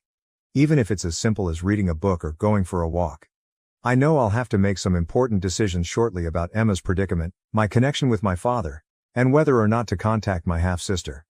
But for now, I'm just trying to get through each day. If anyone has been through something similar and has any suggestions, I'd be grateful. This entire scenario is daunting, and I could use all of the help I can get. Update 3. It's been 3 months since my last update, and much has changed. After the shock of the discoveries subsided, we had to cope with the aftermath. I eventually told Emma that Jake's affair partner is our half-sister. She was devastated all over again, but it also provided her with the necessary closure. She sought for divorce and received a restraining order against Jake. The legal procedure has been messy, but Emma is sticking firm. Emma and her children remained with me for approximately a month before she found a tiny apartment of her own. She began working part-time at a local bookstore and is gradually reconstructing her life. This experience has actually brought us closer together. I occasionally help her with the kids, but only on my terms, and she respects my boundaries. We haven't contacted our recently discovered half-sister. We aren't ready for it yet, and I'm not sure we ever will be. The circumstances of her existence, as well as her acts with Jake, make it difficult to consider having a relationship with her. My relationship with my father has been strained. I was upset with him for hiding such a significant secret for so long. We've had several lengthy, painful discussions on trust, honesty, and the consequences of his decisions. He has been visiting a therapist to deal with his shame and learn how to regain trust with his family. It is a slow process, but we are making progress. I've started visiting a therapist to deal with all of my inner problems. It's helped me go through my feelings and set reasonable boundaries. I am learning that it is acceptable to prioritize my own mental health and well-being, even when family members are in crisis. One unanticipated result of all this is that I've reconnected with my mother. After everything came out, I contacted her because I needed someone to talk to who wasn't personally engaged in the situation. We've had some wonderful discussions and she's been a source of comfort throughout this. We're striving to restore our relationship and it's been great to have her back in my life. I've also made significant changes in my life. I decided to take a sabbatical and travel. I needed to go away from the family drama and rediscover myself. I'm writing this post from a modest cafe in Europe, where I've spent the last month. This distance has helped me gain perspective. I've come to learn that, while family is important, it is not everything. People who genuinely care about you will respect your boundaries and will not pressure you to sacrifice your ideals or well-being. I don't know what the future holds for my family. The lost trust will take a long time to recover, if at all. But right now, I'm focusing on myself, healing and growing. I'm learning to define family on my own terms and surround myself with people who bring happiness into my life. Emma and I communicate regularly. She's doing better now, focused on her children and her new career. The divorce proceedings are ongoing, but she's managing them with strength I didn't know she possessed. We are arranging a trip with the kids next summer, something to look forward to. Jake, as far as I know, has left the city. His affair with our half-sister ended horribly, and he's been attempting to reconcile with his adoptive family. I don't know all the specifics, and honestly, I don't want to. My father and I are progressively restoring our relationship. We talk once a week, and while things haven't returned to normal, they're improving. He's trying to be more open and honest, not just with me, but with everyone in the family. This entire event has taught me a great deal about resilience, forgiveness, and the value of honesty. It has also taught me that it is never too late to establish boundaries and prioritize your own well-being. Thank you to everyone who has followed my tale and offered advice along the way. Your support has meant more than you realize. If there's one thing I've taken away from this, it's that life may take you by surprise in unexpected ways. All we can do is strive to approach each day with honesty, courage, and self-respect. Thank you for watching. If you haven't subscribed yet, please do so and hit the notification bell to stay updated with more shocking real-life stories happening around you. My husband cheated with his PT, and I'm planning for sweet revenge by befriending his PT and returning all the favors they gave me. I'm Victoria, 31, with what I thought was a dream job, a cozy home, and a marriage that felt right out of a rom-com. But then, out of the blue, Aaron, my usually laid-back husband who'd rather spend his evenings with a cold beer in front of the TV, started changing his stripes. One day he's your typical beer-loving couch potato, and the next, he swapped the remote for dumbbells and is hitting the gym with a reel that's honestly baffling. It wasn't just a casual, maybe I'll lose a couple of pounds kind of gym routine. No, Aaron was on it like he was training for the Olympics or something. Gym sessions 7 days a week, sometimes even twice a day. I first noticed something was off when he started leaving for the gym at odd hours. "Got to beat the rush," he'd say with a sort of manic gleam in his eye that I hadn't seen before. The guy who used to scoff at my yoga sessions was suddenly talking about protein shakes, muscle gains, and rest days like he'd been doing it all his life. His wardrobe changed too. Out went the old college tees and sweatpants, and in came the sleek high-tech gym wear. He even started wearing a new cologne that smells more like something a suave, young gym trainer would wear, not the man I married. I tried talking to him about his sudden obsession, trying to find out if something was triggering it. Was it a late quarter-life crisis? Was he feeling okay? Each time, he brushed off my concerns with a quick peck on the cheek and a vague, "Just trying to stay healthy, babe." But his eyes, they darted away too quickly, hiding something I couldn't quite put my finger on. It wasn't just the physical changes though. He became more secretive, his phone suddenly always face down. I noticed our bank statements had charges from a high-end sports store, money spent on fancy gym equipment and supplements. The man I knew, who would rather die than miss a Friday night pizza, was now all about carb cycling and meal prep Sundays. And then there were the late returns home. The gym was supposedly a 10-minute drive away, yet Aaron would be gone for hours. Traffic was a nightmare, he'd say, or met an old buddy for a protein shake. Excuses that seemed plausible at first but started to wear thin with every passing week. The warmth in his voice cooled, and the distance grew, filling the space between us with a tension I couldn't ignore. That's when the dots started connecting in my mind, drawing a picture I didn't want to see but couldn't look away from. My husband, the man who promised to grow old and gray with me, was slipping away, morphing into a stranger with each pumped-up sweat-slicked gym session. That day, my gut just wouldn't settle. The whispers of doubt and the tickle of suspicion had grown too loud to ignore. So, I did what anyone would do when plagued by the creeping dread that something in their marriage was amiss. I decided to follow Aaron. I told myself it was to put my mind at ease, to prove my suspicions wrong. But honestly, deep down, part of me feared I was right. I parked a couple of rows back from his usual spot at the gym, my heart hammering as I watched him pull in. I remember thinking how absurd this all was, spying on my own husband. It felt like something out of a cheesy detective show, not something I should be doing on a bright Wednesday morning. But there I was, hunched down in my seat, baseball cap pulled low over my eyes, hoping against hope I was just being paranoid. But then she appeared, Monica, his personal trainer. I recognized her from the Christmas party the gym hosted last year. She was hard to forget with her bright smile and energetic aura that seemed to captivate everyone around her, including, apparently, my husband. I watched, heart sinking as they met by her car, not far from where I was hiding. Their casual smiles didn't prepare me for what happened next. It was just a moment, but it felt like an eternity. They looked around cautiously before Aaron leaned in and kissed her. It wasn't a peck or a friendly kiss. It was deep, passionate, the kind that you don't share with just anyone. It felt like a punch to the gut. Watching them, hidden behind my car window, my hands trembling and a lump forming in my throat. Devastated didn't even begin to cover how I felt. Betrayed, broken, foolish, all of that and more. I drove home in a daze, my mind racing and my heart shattered. That night, as Aaron lay sleeping beside me, oblivious to the storm raging inside me, I did something I never thought I would. I reached for his phone, which he'd casually tossed on the nightstand, his carelessness now another knife in my back. The phone lit up. And there it was, the evidence as clear as day. Texts from Monica, so casual, so intimate. They talked like old lovers, comfortable and familiar. The messages cut through me, each word a confirmation of my worst fears. "I hope your husband stays in the dark. We have a strict policy regarding our distance from clients and I'd rather not have any conflict at work. I adore you though. My dear, I am waiting for you. What is the estimated time of arrival? After our workout today, how about we have dinner at our favorite restaurant? Their lunch menu features some of the tastiest foods that are gluten-free and low in carbs. It was like reading lines from a script meant for a life I was no longer part of. How could he? How could they? She knew about me. Yet it didn't stop her. It didn't stop him. I put the phone back, my hands shaking, my mind a mess of anger, pain, and an overwhelming sense of loss. How long had this been going on? How could I have been so blind?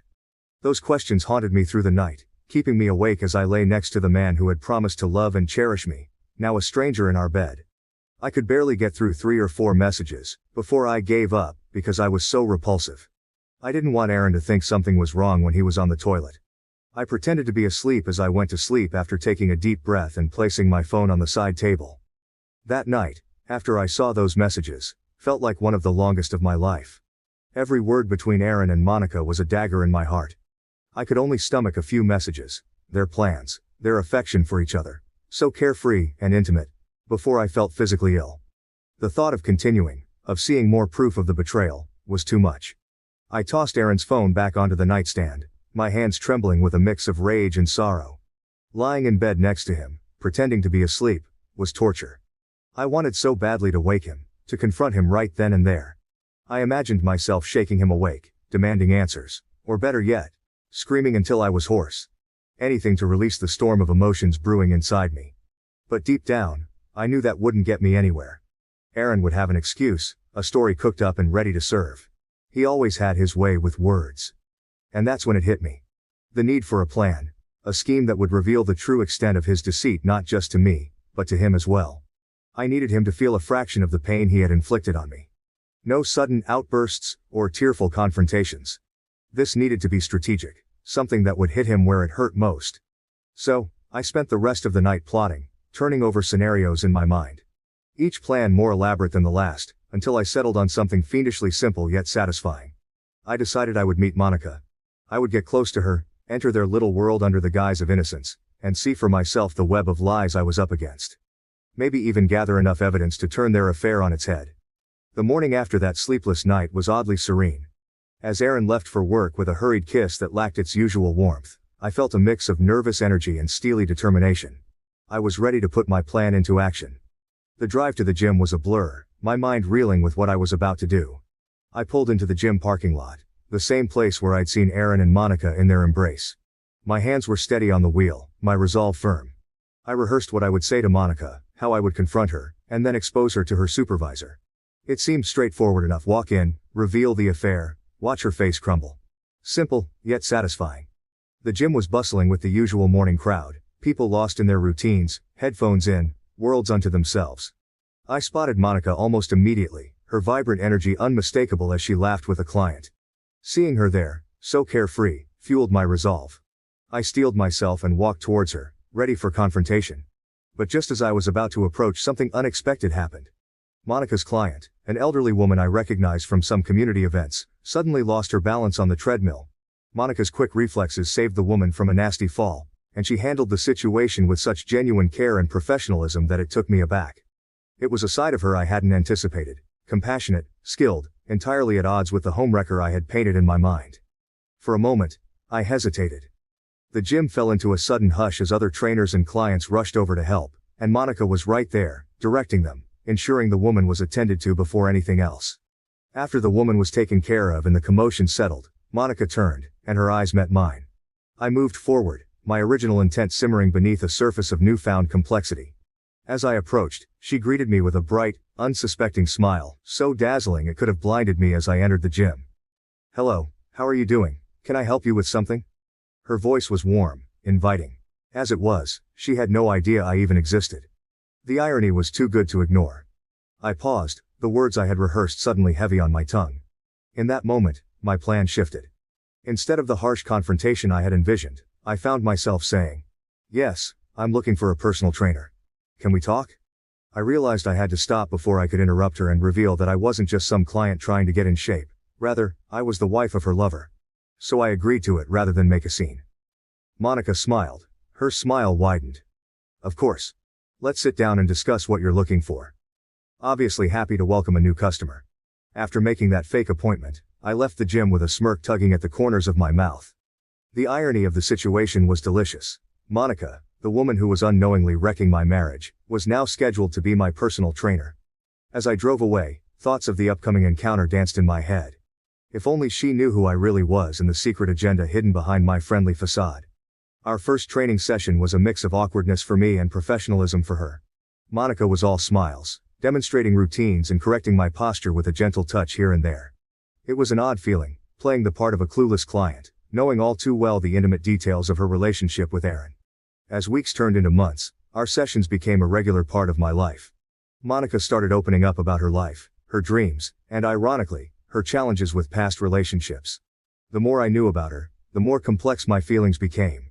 She wasn't just the other woman in my husband's life. She was a person with her own stories and struggles. Our relationship evolved beyond the gym. Coffee dates after a sweaty session became our thing. We'd laugh over lattes about silly gym mishaps or debate the best protein bars. On weekends we sometimes went shopping, browsing through racks of clothing, joking and offering fashion advice like old college friends. Throughout this time, I was changing. The physical strength I gained from workouts was just one aspect. Emotionally, I was becoming someone new, more resilient, more composed, and somehow more understanding. Monica was inadvertently sculpting me into a stronger version of myself, not just physically but in a way that fortified my spirit and resolve. Every coffee sip, every shared smile, I couldn't help but wonder how this would all end. Would revealing my true identity and intentions shatter the bond we had formed? Or would it somehow liberate both of us from the lies that entangled our lives? These thoughts haunted me, but I pushed them aside, focusing on the present, on the strength I was gaining and the intricate dance of friendship and deception that was unfolding. It was a game of emotional chess, and I was making my moves with cautious precision. As the weeks slipped by, Aaron couldn't help but notice the changes in me. It wasn't just the obvious physical transformation, the toned arms, the firmer stance, the way my clothes hung a little looser around a slimming waist. It was more than that. There was a new light in my eyes, a spark of something he hadn't seen in a long time. Something that reminded him of the woman he fell in love with, only stronger, more confident.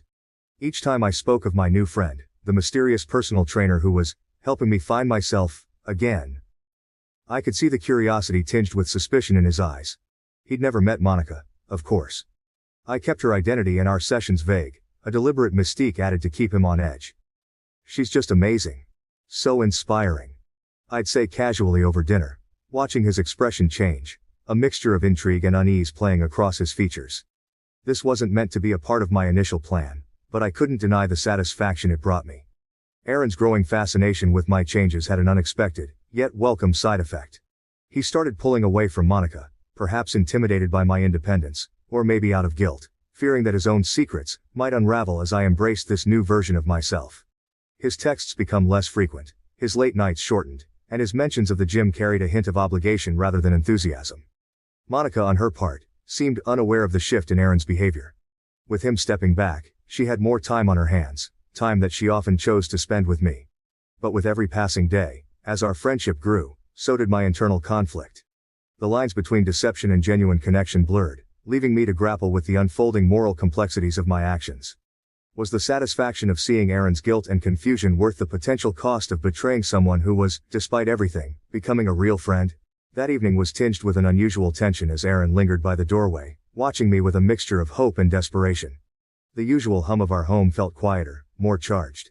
Maybe it was the way the sunset threw shadows across the living room, or maybe it was the unspoken words hanging between us, but everything felt different. "Hey Vic, how about dinner? At our favorite restaurant, of course. I'll be home at 6 so we can spend some quality time together and eat some delicious food."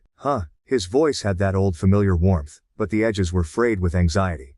As he spoke, he reached out, his fingers gently massaging my hair in a way he knew I once loved. It felt like a plea, a subtle beg for the evening to erase the growing distance he surely felt but couldn't understand. I paused, feeling the weight of his gaze, heavy with unasked questions. My response was ready, a part of the script I had been silently writing in my mind over the past months. "I have to meet my boyfriend, but I would really like to. Since I can't break my word, this is essential." "Maybe another time," I said, the words light and airy, as if I was talking about something as mundane as a coffee date, not dropping the bombshell that I had someone new in my life. The smile I offered was measured, just wide enough to seem genuine but hiding the turbulence underneath. I picked up my purse. Feeling his stare intensify, burning into me with a mix of confusion and the dawning realization of what I had just said. Turning towards the door, I could feel the shift in the air, the slight catch of his breath, the soft shuffle of his feet. A man unmoored. Aaron's confusion was palpable, his voice faltering as he repeated, "Boyfriend?" The word hung awkwardly between us, heavy and out of place. His eyes searched mine for a joke, a hint that this was just a tease, a playful jab like those we used to share. But all he found was my back as I walked towards the door, the click of my heels punctuating this new distance between us. As I stepped out, I couldn't help but suppress a chuckle, not out of amusement, but from the sheer surrealness of the moment. Here I was, spinning tales and weaving webs, playing a role that months ago I would have never imagined. The evening air was cool, a gentle breeze playing through the trees, a stark contrast to the heated confusion I left behind. I walked to my car, parked under the flickering streetlight at the end of our driveway. Inside, the quiet was profound, a silent witness to the pivotal shift taking place. Sitting there for a moment, I let the weight of my decision sink in. This was more than a dinner invitation, it was the next pivotal move in a game of calculated risks and hidden motives. Pulling out my phone, I found Monica's number and hesitated for just a second. This dinner could cement our friendship or set the stage for the unraveling of everything. The screen lit up as I dialed, casting a glow in the dim light of the car. Monica picked up after a couple of rings, her voice bright and unsuspecting. "Hey Monica, I was thinking, why don't we celebrate our friendship? How about dinner at fancy restaurant's name? It's been such a great journey getting to know you and I think we deserve a little celebration. Just us girls," I said, injecting a cheerful tone into my voice, masking the undercurrent of my true intentions. "Oh, that sounds wonderful, Victoria. I'd love to. When were you thinking?" Monica's enthusiasm was genuine, and for a brief moment, I felt a pang of guilt for the deception. "Tomorrow evening works for me. Does 7 p.m. sound good?" I proposed, already planning the sequence of events in my mind. "Perfect, it's a date then. I'll see you there," she replied, her voice bubbling with excitement. "Great, it's a date," I echoed, my words laced with double meanings. After hanging up, I sat in the quiet of my car a little longer, going over the details of what was to come. The restaurant I had chosen was classy and intimate, an ideal setting for what I had planned. It was popular enough to be a treat but not so crowded as to draw attention to our conversation. I started the car and drove off, the engine's purr a steady backdrop to my racing thoughts. Tomorrow's dinner would be a turning point, one way or another. Either it would push my plans forward, or it would expose cracks in my resolve. But either way, I was ready. This wasn't just about revenge anymore. It was about reclaiming my life. About stepping out of the shadows of deceit and into a light of my own making. The evening of the dinner was draped in an almost cinematic allure, with the city lights twinkling like distant stars and the restaurant bathed in the soft warm glow of chandeliers. The tables were set with crisp linens and sparkling glassware, creating a refined but inviting ambiance. I arrived a few minutes early, taking a moment to absorb the setting, each detail sharpening my resolve for what was about to unfold. Monica arrived looking radiant, her smile wide as she approached the table. Her enthusiasm was infectious, and for a moment, it was easy to forget the complex web of deceit that had drawn us here. We exchanged pleasantries and sat down, the clink of our glasses punctuating the start of what was supposed to be a celebratory dinner. She was about to propose a toast to our friendship, her glass raised in anticipation, when the unexpected happened. The restaurant door opened, and in walked Aaron. His entrance was like a scene straight out of a movie, unexpected, dramatic, and perfectly timed. "Monica, what are you doing here?" The look on his face as he spotted us together was a mix of confusion and shock, his steps faltering as he tried to process the scene before him. "Do you know each other?" Aaron's expression of utter horror was striking. The room seemed to stand still, the background noise fading into a muted hush as all eyes turned toward our table. I saw regret wash over him. Monica's glass hovered in mid-air, her smile fading into a look of confusion. She turned to me, her eyes searching for an explanation, then back to Aaron, trying to gauge his reaction. The air was thick with tension, each second stretching into eternity as the pieces began to fall into place in her mind.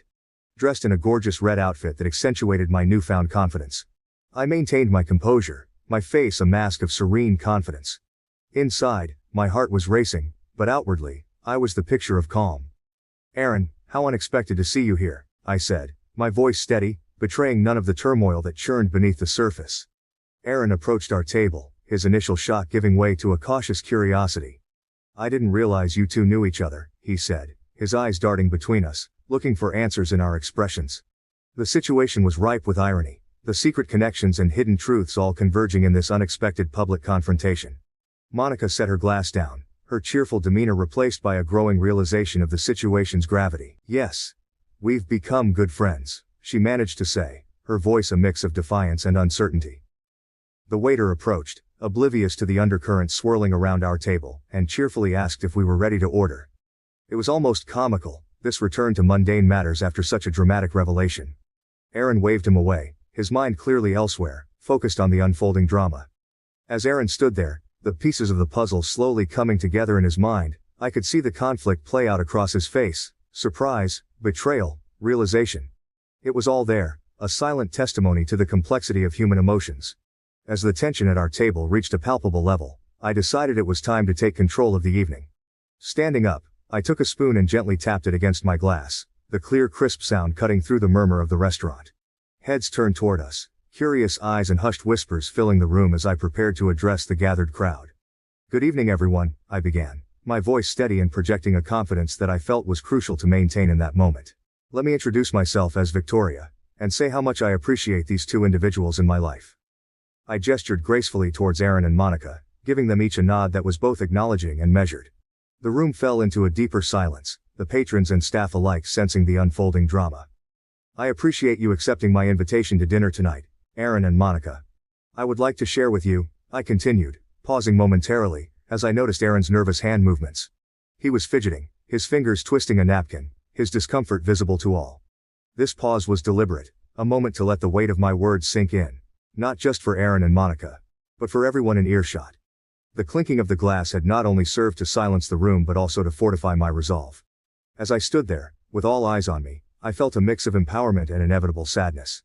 This was not just a revelation, it was an acknowledgement of the significant shifts in my life and relationships. "I've learned a lot about honesty and integrity these past months," I continued, my gaze sweeping over the audience then settling on Aaron and Monica. "Tonight is about truth and revelation. It's about understanding that the choices we make affect not just our lives but those around us. Aaron, Monica, you both have been pivotal in teaching me these lessons." The words hung in the air, heavy with meaning and implication. Aaron's eyes widened slightly, a hint of fear or perhaps realization dawning upon him. Monica, ever the composed one, maintained a steady, if somewhat strained smile. But her eyes were cautious, wary of what I might reveal next. "This dinner," I said, pausing to gather my thoughts, "is my way of saying thank you. Thank you for the lessons, for the pain, and for the strength I've gained. It was necessary, and it has prepared me for a new chapter." My voice was calm but carried an undercurrent of deep emotion that I could feel bubbling just beneath the surface. As the dinner guests around us resumed their subdued chatter, I leaned forward, my voice dropping to a more intimate timbre, ensuring that Aaron and Monica could hear every word distinctly. "I have undergone a mental and physical transformation in the last 3 months, I began, my gaze locking onto Aaron's, which flickered with a cocktail of emotions: regret, fear, perhaps a touch of admiration. "Aaron, my love, you saw the change and were scared, right?" His eyes darted away, unable to hold my stare, his discomfort visible as he adjusted his collar, a subtle acknowledgement of my accusation. "You pushed your lover away because you believed you would lose me." Turning slightly, I addressed Monica, who had maintained a composed facade until now. "Furthermore, Monica, my dear friend, you had no idea how important you are to my greater plan."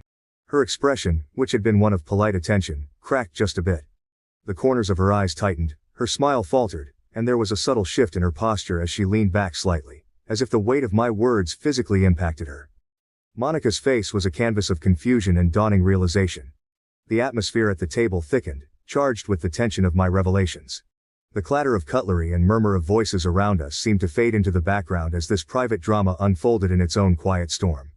"This was the one she didn't expect," I continued, my voice softer now, more reflective.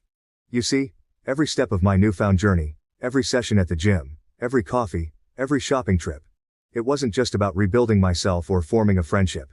It was about setting the stage, about crafting a scenario where the truths could no longer stay hidden." As I spoke these words, I could see the cogs turning in Monica's mind, the pieces falling into place. Her initial shock was replaced by a deeper, more resigned understanding. She looked from me to Aaron, and back again, her eyes narrowing, not with anger, but with a sort of pained acceptance. Aaron, meanwhile, sat frozen, his earlier nervous energy now stilled by the gravity of my words. He knew, in this moment, that the dynamics of our relationships, his with Monica, mine with him, and my unlikely friendship with her, had been irrevocably altered. The facade had not only cracked but shattered, revealing the stark and complicated truths beneath. "The twist is that I found someone new who loves me for who I am," I said, pausing to savor the moment. At that exact moment, An elegant man walked into the restaurant with almost perfect timing. He came straight to our table and took my hand. At that exact moment, his warm touch was all I needed. My announcement, "Everyone, meet my new friend Jack," was met with a mixture of amazement and skepticism from those seated around the table. "As far as you're concerned, Aaron," I began, my voice steady and resolute, "I'm getting a divorce." I paused, letting the words hang between us, stark and undeniable. "Remember our prenup? The one that mentioned cheating?" My eyes held his, unflinching, as I watched the realization sink in, the color draining from his face. He opened his mouth, possibly to object or to plead, but no words came. I nodded towards Monica, adding, "Thanks to my new best friend here, I have all the evidence I need. So, everything you own will soon be mine." Then I turned my attention to Monica, who had been a silent spectator to my revelation to Aaron. Her face was a mask of controlled emotion, but her eyes betrayed a hint of fear, uncertainty about what my words would mean for her. "Of course, I'm telling your boss everything, my dear Monica," I continued, the tone of my voice softer, but every bit as firm. "It's not a good idea to try to rob someone of their husband. I'm sorry, but it looks like you're going to have to find a new gym." Her reaction was subtle, a slight tightening of her jaw, a fleeting look of resignation. This was not the outcome she had anticipated when she became involved with Aaron, and now she faced the professional repercussions of those choices. The table was silent, the tension like a thick fog around us. The rest of the restaurant carried on unaware, the clink of glasses and the murmur of conversations a distant backdrop to our personal drama. I looked between Aaron and Monica, seeing the impact of my words settling over them. This was not just a confrontation but a declaration of my newfound strength and independence. Turning back to Aaron, I softened my tone slightly, not out of sympathy, but out of a desire to close this chapter with a semblance of dignity. "We had good times, Aaron, but you chose this path. I wish things could have been different." The atmosphere in the restaurant was charged as the finality of my words sunk in. Monica's face, previously composed, now mirrored a mix of shock and dawning comprehension as she realized her role in the narrative I had carefully constructed. Her shock was palpable, her eyes wide as she grappled with the realization that she had been merely a pawn in my broader strategy. Across from her, Aaron's complexion turned a ghostly shade of pale, his features etched with disbelief and despair. He opened his mouth to say something, perhaps an apology or an explanation, but the words seemed to fail him. "Vic, he began, his voice a hoarse whisper, but I was not there to listen to half-hearted apologies, or excuses, anymore. "Keep it." "I've had enough," I interrupted sharply, my tone final, leaving no room for ambiguity. My words cut through the tense air, severing whatever feeble hope Aaron might have held that this could be mended.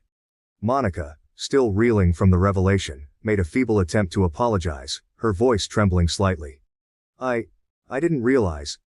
"Maybe next time you'll think twice before getting involved with a married man," I said, cutting her off as well. The edge in my voice was not just from bitterness but also from a reborn sense of self-worth, a declaration that I would no longer be a victim in anyone's story, including my own. As Aaron and Monica gathered their things, their movements sluggish, weighed down by their own guilt and regret, they left the restaurant. Their exit was quiet, almost pitiful, a stark contrast to the bombastic drama that had just unfolded. Left at the table with Jack, the friend who had stood by me through this transformation, we watched them leave, a symbolic closure to the chaos that had upended my life. Jack and I then turned to each other, a knowing look between us. We raised our glasses, the crystal catching the light, sparkling as brightly as the resolve in our eyes. "To honesty, new love, and perfect revenge," I toasted, the words feeling like a cleansing breath. Jack echoed the sentiment, his smile supportive and understanding. As we clinked glasses, the sounds of the restaurant returned to my awareness, the gentle hum of conversations, the soft music playing in the background, life moving around us. This toast wasn't just about reveling in the downfall of those who had wronged me. It was a celebration of rebirth, of reclaiming control over my narrative and stepping into a future where I was the author of my own life story. Me and my girlfriend were on a romantic trip in Italy after some months of emotional distancing, due to work. Then on the final days she suddenly wanted to stay without me to find herself despite the plan. So I cut her off financially and left. So, here's the deal. Me and my girlfriend of 2 years. Before the whirlwind of my current job kicked in, life with Jay, that's my girlfriend, was pretty much like something out of a feel-good movie. We met at a friend's barbecue and clicked instantly. She had this easy laugh and a way of seeing the funny side of everything, which made every day a bit brighter. We spent countless evenings just walking through the park, cooking together, or binge-watching series. We were that couple always holding hands, always planning the next fun thing. Back then, my work was steady, predictable 9 to 5 hours, so I always had ample time for us. But as things picked up at work, with me stepping into a more demanding role, our dynamics began to shift. It was subtle at first, missing a dinner date here, canceling plans there. I told myself that it was just a busy phase, that I'd regain control of my schedule. Jay was understanding too, always saying she got it, that work was important. But no matter how supportive she tried to be, I could tell it was wearing on her. The past 2 months have really highlighted how strained things have become. My new normal means more late nights, unexpected weekend calls, and constant emailing from home. We see less of each other, and when we do, the exhaustion and stress are palpable. What used to be our downtime has turned into brief, often silent meals, with both of us glued to our phones. The intimacy that came so easily now feels like something we have to schedule, like another task on my to-do list. These changes have brewed undercurrents of resentment. Jay, once so laid back and jovial, now snaps over minor things like forgetting to buy milk or leaving a wet towel on the bed. We argue over these trivialities, but there's always an unspoken heavier air about time, about neglect. We haven't had a big blowout, nothing that dramatic, but there's this constant, nagging feeling of drifting apart, like we're slowly losing grip on what made us us. Recognizing the toll my new job was taking on Jay and me, I knew something had to give. I could see the strain in her eyes, the way her smile didn't quite reach as far as it used to. It was like watching the color fade from a vibrant painting. Guilt gnawed at me, a constant reminder that I wasn't there for her as much as I should be. She never complained much, but love doesn't need words to express when something's amiss. I decided to plan a vacation, something grand, a gesture to show Jay just how much she meant to me and to perhaps salvage what was becoming of our once effortless connection. Italy seemed like the perfect escape, with its romantic landscapes, rich history, and the promise of delicious food. It was somewhere Jay had mentioned wanting to visit back in our easier days. I imagined us wandering through the streets of Rome, riding a gondola in Venice, and sipping wine under the Tuscan sun, reclaiming the magic that we'd lost to routine and tired, late-night apologies. I handled all the arrangements secretly, booking our flights and picking out the coziest hotels, aiming for a seamless, stress-free experience. When I finally told Jay about the trip, the surprise ignited a spark in her that I hadn't seen in months. The essence of Italy seeped into every moment of our trip, and it seemed each day offered a new adventure, a fresh opportunity to bridge the gap that had formed between us. One evening in Venice stands out vividly in my memory. We had booked a small boat to take us through the winding canals at dusk. The setting sun cast a warm golden glow over the ancient buildings, and the water mirrored the sky, turning our surroundings into a canvas of oranges and pinks. The boatman maneuvered us expertly under low bridges and alongside colorful, slightly tilting buildings. Jay and I sat close, our hands intertwined, the sounds of distant chatter and the gentle splash of water against the boat filling the air. There was a peace in that moment, a quiet contentment that I hadn't felt in months. She rested her head on my shoulder, and it felt like we were the only two people in the world. Another highlight was our romantic dinner in a quaint little restaurant in Rome. Tucked away in a narrow alley lined with ivy-covered walls, the restaurant was Jay's find, a place she had read about in one of her travel blogs. We dined outside under a string of small lights, the atmosphere buzzing with the soft murmur of other diners and the clink of glasses. We indulged in a meal of fresh pasta, drizzled with a truffle sauce that was nothing short of divine, paired with a bottle of local red wine recommended by our waiter. Jay's eyes sparkled under the fairy lights as we talked about plans for the future, about places we still wanted to see, and about starting fresh when we got back home. For a few hours, it felt like we had recaptured the magic of our early days together, laughing and sharing stories with an ease that I had sorely missed. These moments, so full of promise and rediscovery, made the sudden shift on our last day all the more jarring. As we stood on that cliff in Naples, with the vast blue sea stretching out before us, I couldn't help but feel like the picturesque scene was mocking us, presenting a stark contrast to the turmoil that was unfolding between us. Someone's life can't really be like that. That's when she dropped the bombshell. Out of nowhere, Jay told me she needed more time here, in Italy, without me. She told me she wants to stay longer to find herself, and think about our relationship without me. I was stunned. There was no lead-up, no conversation about feeling constrained or unhappy. Not like this. Until that moment, I thought we were healing, getting better, finding our way back to each other. But her words made it clear she felt differently. She hadn't planned this with me, hadn't even hinted at needing more space until that instant. It felt like a betrayal, not just of the plans we'd made together, but of the progress I thought we'd been making. I felt a mix of emotions swirling inside me. Anger, confusion, but mostly, a deep, unsettling sadness. Here I was, thinking we were mending our relationship, while she was apparently still questioning everything about us.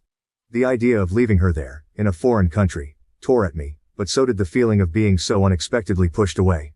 It was supposed to be our trip, our time to reconnect, and now it was ending with her choosing to stay behind, to continue without me. This wasn't just a small hiccup, it felt like a seismic shift in what I thought our future was going to look like. The conversation escalated quickly from her initial bombshell. Standing there, overlooking the Mediterranean, the salt air mixing with the tension between us, I struggled to keep my composure. I needed to respond, to say something, because silence would just be acceptance, an agreement to her sudden plan without any consideration of what it meant for both of us. So, as calmly as I could muster, I addressed the financial side of her decision, a decision she had made alone but one that would affect us both. Jay, I began, trying to keep my voice even. I want to support you in finding whatever it is you're looking for. But if this is something you need to do alone, then I think it's only fair you take on the financial responsibility for it too. I explained that the trip as planned was something I could prepare for, budget for, but extending it was beyond what I had anticipated. As Jay's voice grew louder against the backdrop of the cliffside, her words cut through the gentle hum of the waves below. The tension was palpable, and her accusations stung deeply. How can you just cut me off like this? Is this how you show your love? By holding money over my head? Her eyes, usually so warm and inviting, now flashed with a mixture of frustration and desperation. I tried to keep my own emotions in check, to respond without escalating the situation further. Jay, this isn't about money, I replied, my voice steady but filled with emotion. It's about us, about commitment. When you say you need to stay longer without me, it feels like there's something more, something you're not saying. The accusation stung. This wasn't about money, not really. It was about boundaries, respect for the decisions we were supposed to make together. This trip was meant to be a gesture of healing, not a gateway to a unilateral decision that left me both financially and emotionally overextended. She looked away, her eyes scanning the horizon. I could see the gears turning, her mind wrestling with the implications of her desires versus the realities of our relationship. The air between us felt charged, heavy with unsaid things and unresolved emotions.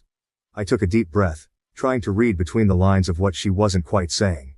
The idea of her needing time alone here, now, seemed to point to something more than just soul-searching. Jay, are you telling me everything? I asked gently, hoping to coax out what was really on her mind. We ended the conversation with no real resolution, the issue hanging over us like a dark cloud.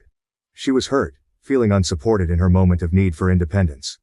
I was confused and upset, feeling like the partner left holding the pieces while she sought something I couldn't give her on those cliffs. We spent our last night in Italy in silence, each lost in our own thoughts, wondering what the next step would be for a relationship that had just faced one of its toughest tests. When I returned from Italy, the tension between Jay and me hadn't eased, but the addition of our friends' opinions only magnified the stress.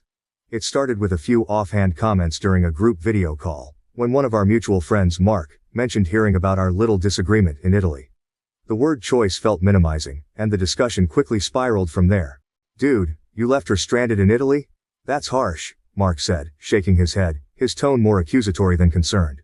Another friend, Lisa, chimed in. Yeah, I mean, I get that you're upset, but cutting her off financially? That seems a bit extreme. Their words stung. Here were people who knew us both, who knew our dynamics and the struggles we'd been facing lately. Yet it seemed they only saw the situation from one side. Jay's. They weren't there to see the confusion and hurt in my eyes when she told me she wanted to stay behind. They didn't feel the weight of betrayal that I felt when my efforts to mend our relationship were met with a sudden demand for space and independence. I tried to explain my side, to tell them how blindsided I was, how we had planned this trip together as a couple and how her sudden decision felt like a step away from everything we were supposed to be working on. It's not about the money, I insisted. It's about being left out of a major decision that affects both of us. It's about feeling like I'm not a partner but a provider to be switched on and off. But the conversation didn't go far. Their minds seemed made up, and the more I tried to justify my stance, the more defensive I sounded, which only seemed to validate their criticisms. The call ended with a heavy silence, and I was left feeling isolated, not just from Jay but from my friends too. This rift made me question a lot of things, not just my relationship with Jay, but also my friendships. It felt like they were quick to judge without understanding the full complexity of the situation. Or maybe, I wondered, had I failed to communicate the depth of my feelings effectively? Either way, I felt cornered and misunderstood, caught between defending my boundaries and appearing uncaring to the people whose opinions mattered to me. It was a precarious balance, trying to maintain my stance while navigating the disapproval of friends I had once relied on for support. Update. Wow. I can't believe my situation got so many of your attention. Well, thank you for all of your advice.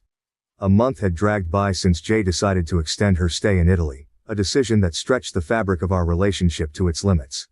The weeks were marked by a strained exchange of messages, brief, cold, and sometimes days apart. I had hoped the distance might bring some perspective, perhaps soften the edges of the conflict we had left simmering. Yet, as her return approached, a knot of anxiety grew within me, tightening with each passing day. She didn't call to let me know she was coming. I simply heard the key turn in the lock of our apartment. The sound, once a signal of comfort, now struck a chord of apprehension. As she stepped inside, the air shifted, heavy with the weight of unspoken grievances and pent-up frustrations. She looked different, tired, yes, but there was also a hard set to her jaw, an armor she had donned during her time away. The door barely closed behind her before the storm broke. How could you just cut me off like that? Jay's voice was sharp, her words sluicing through the tense air. Her bags dropped to the floor with a thud, mirroring the heavy drop of my heart. I had not cut her off financially without a warning. I had told her during our last painful conversation in Naples that if she chose to stay longer, she would need to do so on her own dime. But it seemed she had either misunderstood or chosen to reinterpret the facts. I didn't cut you off, I replied, trying to keep my tone level despite the rising tide of emotion. I said if you decided to stay longer, you'd need to manage without my financial support. You made that choice, not me. You left me stranded in a foreign country, she exclaimed, her face flushed with anger the moment she saw me. The accusation felt like a slap, harsh and unfounded. It was the breaking point after weeks of built-up tension and uncertainty. I didn't leave you stranded, Jay. You chose to stay. We had a return ticket already booked, I retorted, my voice rising to match hers. I felt betrayed, not just by her decision to extend her stay without discussing it with me, but now by her twisting of the facts. It was as if the careful plans I had made, meant to bring us closer, had been forgotten, discarded like an inconvenient truth. The argument spiraled quickly. Jay paced back and forth in the living room, each step seeming to echo her escalating frustration. You could have supported me, understood that I needed more time, she argued, throwing her hands up in exasperation. And you could have talked to me about it, Jay. Communication goes both ways, I shot back. The gap in our perspectives seemed insurmountable. I had envisioned our discussion as a chance to air our grievances and seek understanding, perhaps even find a way to mend the rift between us. Instead, it turned into a volley of accusations and hurt feelings. As we argued, the hurt became palpable, filling the space between us with words and silences equally heavy. The room felt smaller, as if the walls were inching closer with each passing moment of our disagreement. I could see the strain in her eyes, mirroring my own fatigue. It was draining, this dance of stubbornness and pride, and it hurt more because it was with Jay, the person I had once been so in sync with. Finally, with neither of us willing to budge, Jay grabbed her bag and keys. I can't do this right now, she said, her voice breaking a little. I need some space to think, away from here. Without another word, she left the apartment to stay with a friend. The door closed with a definitive thud, marking the physical and emotional distance now fully imposed between us. The weeks following Jay's departure from our apartment were a haze of confusion and melancholy.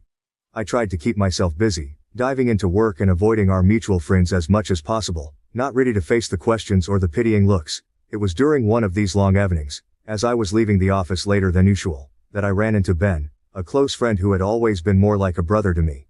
Hey man, Ben greeted me, his expression uneasy as if he was wrestling with something he wasn't sure he should say. We decided to grab a coffee, finding ourselves seated across from each other in a quiet cafe that was almost closing for the night. The low buzz of the few remaining patrons gave a semblance of privacy. Ben hesitated, stirring his coffee slowly. Look, I wasn't going to say anything at first. I thought it wasn't my place, and maybe it isn't, but... He trailed off, looking up at me with a serious expression. I heard from she's close with one of Jay's friends, that Jay's been... Well, she borrowed quite a bit of money from friends and relatives back when she was in Italy. I felt a knot form in my stomach. Borrowed money. The Jay I knew was financially prudent to a fault. Ben continued. Yeah, and there's more. They said she partied a lot over there, and got pretty wild. And... He paused, the weight of his next words hanging between us. She met someone, something happened, and now she's back here, and she's pregnant. The news hit me like a physical blow, each word a punch that knocked the wind out of me. Pregnant. My mind raced as I tried to piece together the fragments of this new, jarring reality. But Ben wasn't done. There's talk that she's planning to make a scene. To claim the kid is yours to get you to take responsibility. I was stunned into silence, the coffee in front of me growing cold. It felt surreal, like a plot from one of those overly dramatic TV shows Jay and I used to watch together and critique for being too unrealistic. But this was real, and it was happening to me. Why would she do this? I finally managed to ask, my voice a mixture of disbelief and anger. I don't know, man, Ben replied, shaking his head. Maybe she's desperate, maybe she's not thinking straight. But I thought you should know, from someone who cares about you. I thanked Ben, my mind a whirlwind of emotions as I left the cafe. The night air felt colder as I walked home, the streets empty and echoing with the footsteps of my solitary return. Betrayal, confusion, hurt, it was all there, building up a storm inside me. What was I going to do? How could I confront Jay about this? The trust we had built over years seemed to crumble in an instant, leaving me to navigate the debris of our shared past and an uncertain, possibly contentious future. The days following my conversation with Ben were a blur of sleepless nights and distracted days. The seed of doubt he had planted grew into an overwhelming tangle of suspicion and uncertainty. Was Jay really planning to betray me so profoundly? Or was this all some kind of misunderstanding? I needed answers, and I needed them before Jay could make any moves. I started with our mutual friends, casually bringing up Jay in conversations to gauge their reactions. I'd steer the topic towards our relationship, watching carefully for any sign of discomfort or evasion that might suggest they knew more than they were letting on. Despite my efforts, nothing substantial came out of these interactions. It was as if Ben's story was an echo in a void, leaving me even more isolated with my worries. Frustrated but not deterred, I decided to take a more direct approach with someone who would know the truth. Kay, one of Jay's closest friends, she has always been honest with me ever since. She wasn't one to mince words or shield her thoughts behind polite facades. If anyone would tell me the truth, it would be her. I reached out to Kay under the guise of needing advice about how to repair things with Jay, a pretext that wasn't entirely false. We met at a small cafe, one of those cozy places with a comforting buzz that makes it easier to open up. As we sat down with our coffee, the casual start quickly shifted as I probed deeper. Kay, I've heard some things, and I just want to understand what's going on with Jay, I began, my voice steady but my hands betraying me with their slight tremor. I watched Kay's face closely, her expression changing from friendly concern to a more guarded wariness. What have you heard? She asked, her tone cautious yet curious. I hesitated, then decided to lay it all out. That I might be trying to trap me, makes me believe that I'm responsible for a situation that I had no part in creating. That she might be expecting but the circumstances aren't what they seem. Kay's demeanor shifted as she continued, her eyes still fixed somewhere outside the window. Perhaps finding it easier than meeting my gaze directly in such a difficult moment. And there's something else you should know, she added, turning back to look at me, her expression a mix of sympathy and resolve. After Jay realized she was pregnant, she panicked. Given everything, she didn't know how to handle it. So, she got a paternity test done, just to be sure, you know. Kay's voice was steady but her hands fidgeted with the coffee cup in front of her. The results came back, and you are not the father. She was shocked and well, the Italian guy is out of the picture now. Kay paused, giving me a moment to absorb the news, as my final hope for the children could be mine, faded away. This was a lot to process. Jay had sought confirmation, had gotten it, and yet, here we were. She's really scared. She doesn't know what to do next and, I think in her panic, she thought maybe turning to you would somehow fix things. Maybe she thought the baby could be yours and that would make everything easier for her to manage. Kay looked genuinely pained to be delivering such news. Her loyalty to Jay strained against her moral compass to tell the truth. I'm telling you this because I think you deserve the whole picture. It's a mess, I know. But Jay is really struggling with what to do next. She's mentioned wanting your help, not just financially but also emotionally, maybe hoping that there was a chance this situation could bring you back together. It's not fair to you, and I thought you should know the truth before anything went further. Sitting back, I tried to process everything Kay had laid out. The complexity of Jay's actions, driven by fear and a desperate grasp for stability, was overwhelming.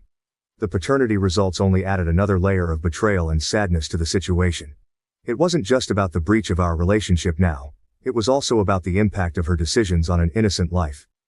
Thanks, Kay, for being honest with me, I said finally, finding my voice after a long silence. This changes a lot. I need some time to think about all of this, about what I want to do and how I can handle this situation without making things worse for anyone involved. Kay nodded, understanding the weight of the moment. Of course, take all the time you need. If you want to talk more, or if you need anything, I'm here. As I left the cafe, the cool air felt sharp as I breathed it in. The news had not only clarified but also complicated the situation further. Now, more than ever, it was crucial to approach the next steps with careful thought and consideration for all parties involved, especially the unborn child caught in the middle of this turmoil. I wasn't sure what to do next. Part of me wanted to confront Jay immediately, to demand explanations and perhaps to hear her side of the story, however painful it might be. Another part of me wanted to retreat, to process the hurt and to protect myself from further pain.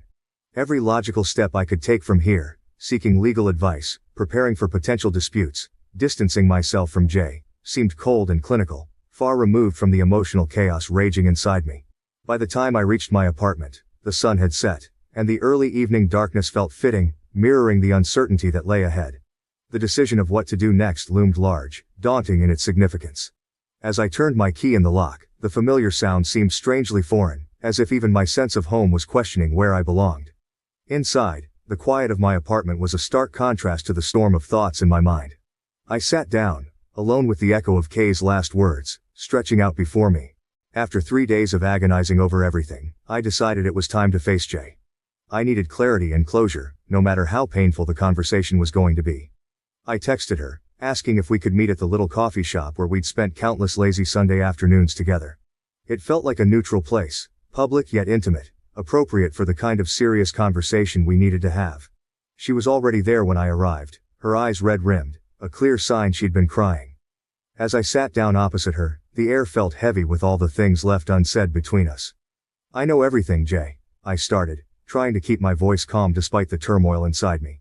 I know about the guy in Italy, the pregnancy, and your plan to make me believe I could be the father. Her face crumpled at my words. I was so confused, she managed to say, her voice a whisper. I thought, maybe if you thought the baby was yours, we could go back to how things were. The hurt was palpable, stinging fresh like a wound reopened. Jay, we can't go back. Trust doesn't work that way, I replied, feeling a strange mix of anger and pity. And I can't just overlook this. It's too big. There was a long pause, filled only by the soft murmur of other patrons, and the clink of coffee cups. Finally I took a deep breath and continued. I've decided I'll help you clear your debts from the trip. It's the last thing I can do for you, out of whatever love and care is left. Jay started sobbing, her shoulders shaking. It was tough to watch, knowing how deeply intertwined our lives had been. But after that, we go our separate ways, I added. It's for the best. Helping her financially was a decision I made not just out of mercy for her but as a way to free myself too. From guilt, from the what-ifs, and from a relationship that had become too fractured to mend. As hard as it was, I knew it was the right step towards healing, towards not letting this situation keep a hold on me any longer. As I stood up to leave, the finality of the moment sunk in. Jay was a significant part of my life, but it was clear that chapter had to close. Walking out of the coffee shop, I felt a weight lift off me, a sorrowful relief, knowing that this was a necessary end for both of us to move forward. As I reflect on the journey I've shared with you all here, I want to extend a heartfelt thank you to everyone who took the time to comment and offer their support and advice. Your words have been a beacon during a tumultuous time, guiding me through moments of doubt and encouraging me when the path seemed too difficult to navigate alone. The wisdom shared in the comments was not only invaluable in helping me make informed decisions but also provided comfort in knowing that I was not alone in this struggle. Many of you shared your own stories, which reminded me that life's trials are universal, yet they also bring us together in understanding and solidarity.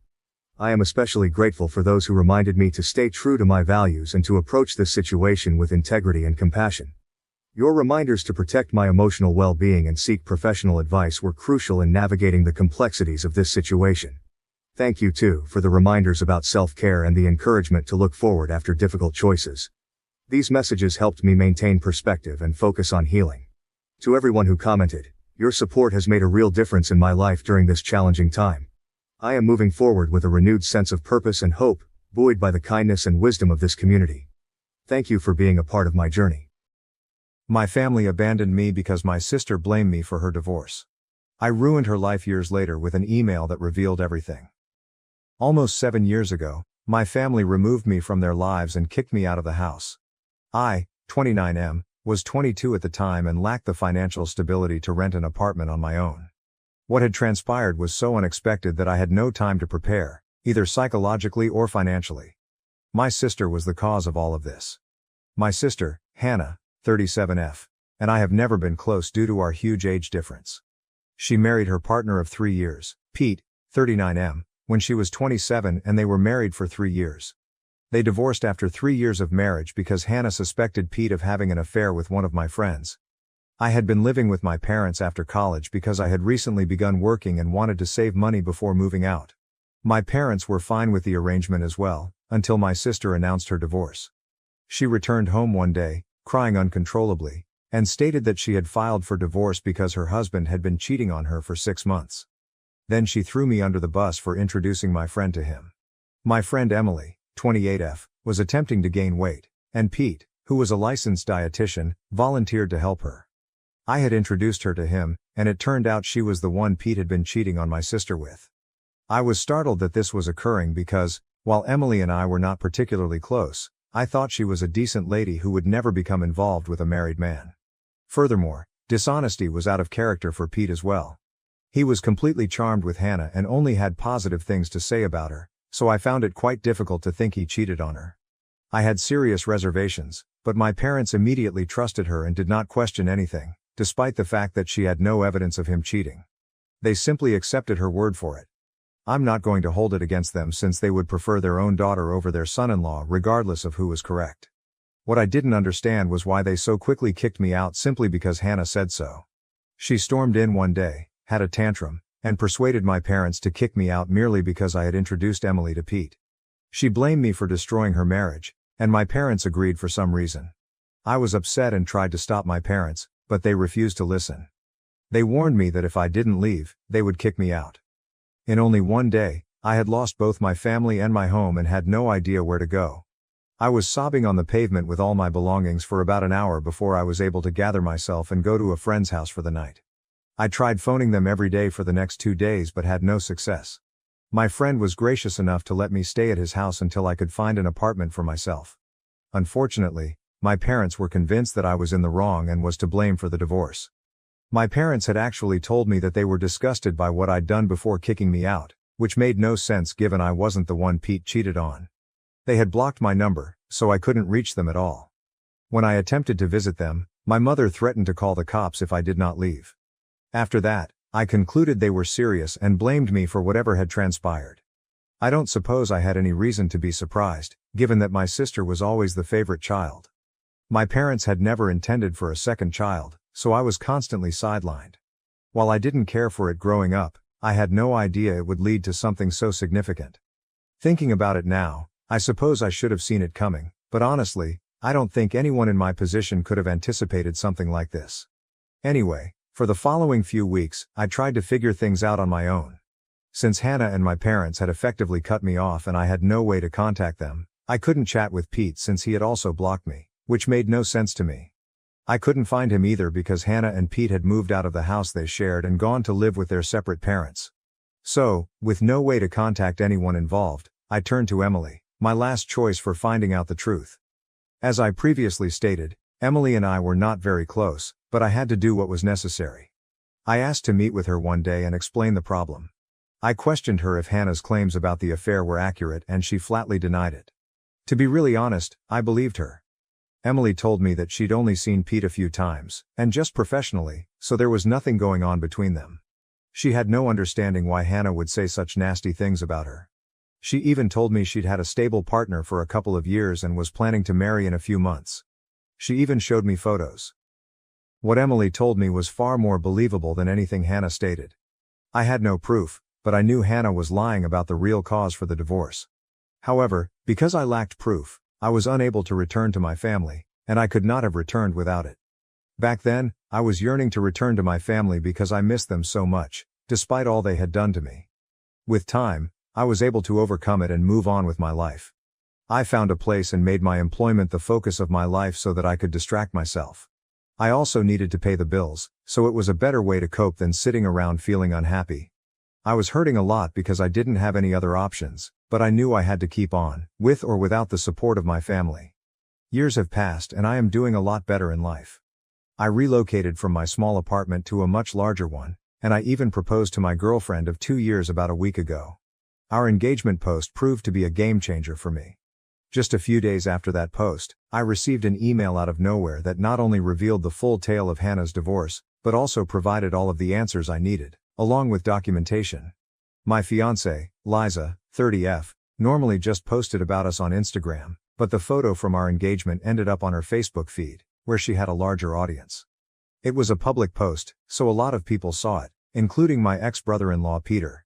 He happened to be someone my fiancée met at a conference a few years ago, since she was a doctor, and she ended up joining him on Facebook, where he found me. It truly is a tiny world, and for the first time, I felt pleased with it. Pete contacted me a few days after we posted, but instead of texting me on social media, he chose to send an anonymous email. He subsequently claimed that he did this so he wouldn't feel strange about what he was doing, as it had been several years since his divorce, and he didn't want to appear like a disgruntled loser who hadn't moved on from what happened. Besides, he was the one who blocked me in the first place. So he felt strange and guilty about getting back in touch with me about something that happened so many years ago. The email contained the entire tale and documentation of what happened 7 years ago. When I finished reading it, I couldn't believe my eyes. Apparently, my sister was the one cheating on Pete, not the other way around, as she had been telling us for so long. Not only was that a massive lie, but she had been cheating on Pete with a friend of mine, just as she had accused him of. My friend Frank, 28M, worked as a clerk at a grocery store near Hannah's house back then. I would never have noticed the connection myself because I had never seen them together. I suppose they had kept it sufficiently under wraps, but not enough for Pete to find out. When questioned, Hannah told Pete that it was all my fault because I had introduced her to Frank and even told her how much he needed her help because he was an aspiring singer and she was a really excellent singer herself. She agreed to help him, and they were in love before they realized it. She even admitted that I was involved and had helped them keep things quiet for so long. All of this was obviously a fabrication, and I had no idea Frank and Hannah were up to anything. Pete was enraged when he found out and blocked my entire family, which he now admits was idiotic of him. However, he was so enraged that he didn't think much about his conduct.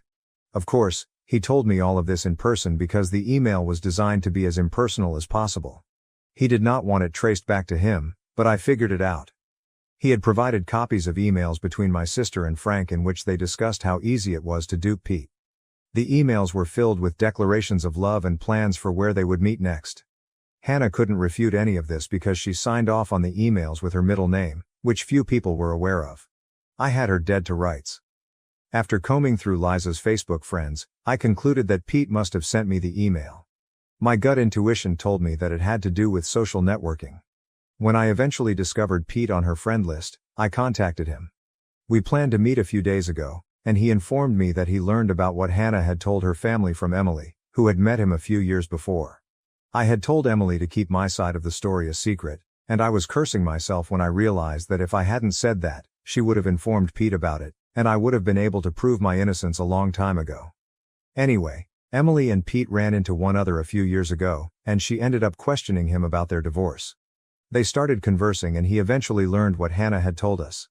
He said that he wanted to speak with me about it and tell me the truth. But he didn't because he felt strange. I swear, if Pete hadn't been so easily embarrassed, my life would have been much easier. I did forgive him though, since I needed his cooperation to completely destroy my sister, and I knew he would agree. Hannah had clearly been lying to my parents in order to secure financial assistance during her divorce, and she had even thrown me under the bus for good measure, knowing that one discussion with Emily would disclose the truth. I couldn't believe someone, particularly someone related to me by blood, could be so selfish. I'm sure Hannah never bothered to correct the record, and my parents had simply accepted whatever lies she'd been giving them during her divorce. She knew that if the truth about her being the cheater was out, she would be in serious danger, and she simply couldn't risk it. That's too bad. The truth had finally come out, and I was going to use it to ruin her life, just as she had ruined mine all those years before. I had not seen my family in 7 years, so I wasn't sure if they still lived in the same house, but they hadn't moved.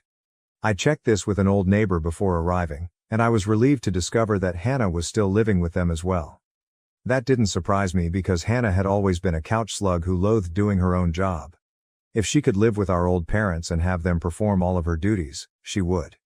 Anyway, 2 days ago, Pete and I unexpectedly arrived at their place.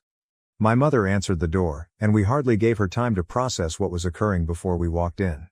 My father and Hannah were also present in the living room.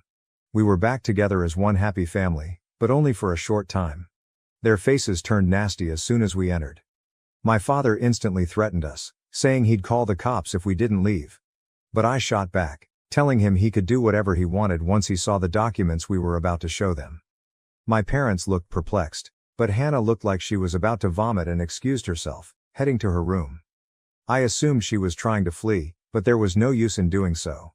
Pete then proceeded to show my parents the divorce papers and screenshots of Hannah and Frank's correspondence, while I described the true story. Pete also told my parents that Hannah had to give up our family heirloom, my grandmother's diamond ring. In the settlement, she had to sell the ring because she couldn't afford to pay him the money. She is a high school teacher. My parents were already terrified by what we had told them, and this was simply the cherry on top. We watched the drama unfold as my father demanded an explanation from Hannah for all that had occurred. Despite all of the evidence against her, she continued to lie and cover up the truth, so my father kicked her out. He packed her belongings for her, handed her the bags, and then told us all to leave their house. I didn't need to be told twice before leaving with Pete, as my sister cried and pleaded with my parents to let her back in, just like I did all those years ago. This was excellent karma, and I could not be happier. It's been a few days since then, and my sister just arrived at my house a few hours ago, insisting that I immediately make amends with my parents. I had no idea how she located me, but I informed her that I no longer owed her anything. She had ruined my life once, so I returned the favor and we were now equal. I swear she had no pride left because the moment I said that, she burst into tears and accused me of being a monster. I didn't care about her drama and closed the door as she began to sob uncontrollably. I just put on my headphones and listened to music as Liza, my fiancée, worked in her study, so that neither of us would be disturbed. Hannah eventually departed, but not before leaving a message with a marker on my door, reminding me that I was nothing more than a vengeful monster. To be honest, I see nothing wrong with what I did and have no regrets. But Hannah appears to believe that I am the villain here. I just did to her what she had done to me some years ago, only I told the truth, whereas she did nothing but lie and threw me under the bus. So what do you all think? Am I the **hole who ruined my sister's life and got her kicked out 7 years after she accused me of causing her divorce? Update 1. Hannah is still troubling me, despite the fact that she was kicked out a week ago. I had to threaten her with calling the cops after she called me for the 14th time today before she stopped. I'm not sure how she found my phone number and address, but that's not what I'm interested in right now. Hannah is attempting to get sympathy from me since, apparently, a school teacher's salary is insufficient for her to support herself. But I don't think that's the case. She's just furious that she has to seek a home and pay her own rent, energy and groceries now that our parents have booted her out. I don't feel really sad for her. In case you were asking, yeah, I did block her phone multiple times, but I think she's having her pals add me to conference calls, so it's pointless. My parents are as awful, if not worse than Hannah. They found me on Facebook and saw the post announcing my engagement, so they want to be a part of my life again and have expressed a wish to attend my wedding. They have not apologized yet, but for some reason, they expect me to simply invite them to my wedding, which is meant to be a very special day for me. I don't know where these individuals get the courage to say things like this, but I'm not reacting to any of it. Liza and I have had a blast reading their texts because there's no chance they're genuine right now. It's all just very sad for them. Update 2. Hannah showed up at my house again after I threatened to report her for harassment yesterday. I was about to go for work, but she stopped me by flinging herself across the hood of my car and refusing to move until I spoke with her. It was really frustrating, so I ended up contacting the cops this time. They carried her away while she yelled and wept, attempting to paint me as the evil guy. But nobody believed her sad girl play. It took some time to file charges against her, but once I did, I left for work since I didn't want to let this minor incident spoil my day. I was confident that my parents would bail her out because she was their favorite, and I was proven correct. After getting her out, my parents texted me a lengthy message about how I was being far too harsh on them for an honest mistake they made nearly 10 years ago. It was comical since nothing about what my sister and dad subjected me to was either honest or incorrect.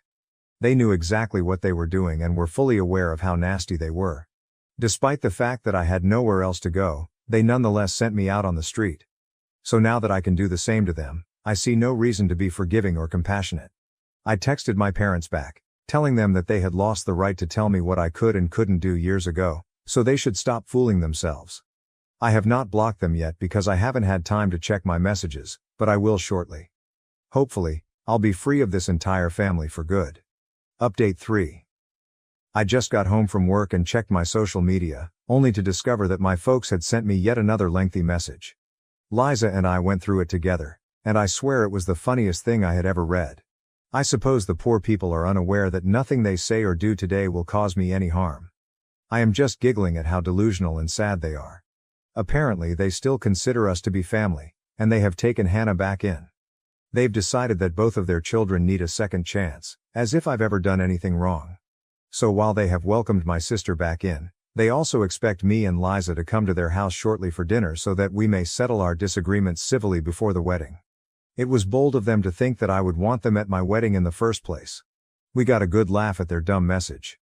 After that, I wrote back, indicating I had no interest in anything they had asked us to.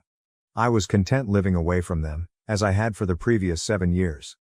They had shown me that I was better off without them, and I would be eternally grateful for that. I didn't need them anymore, and I didn't want their supposed forgiveness.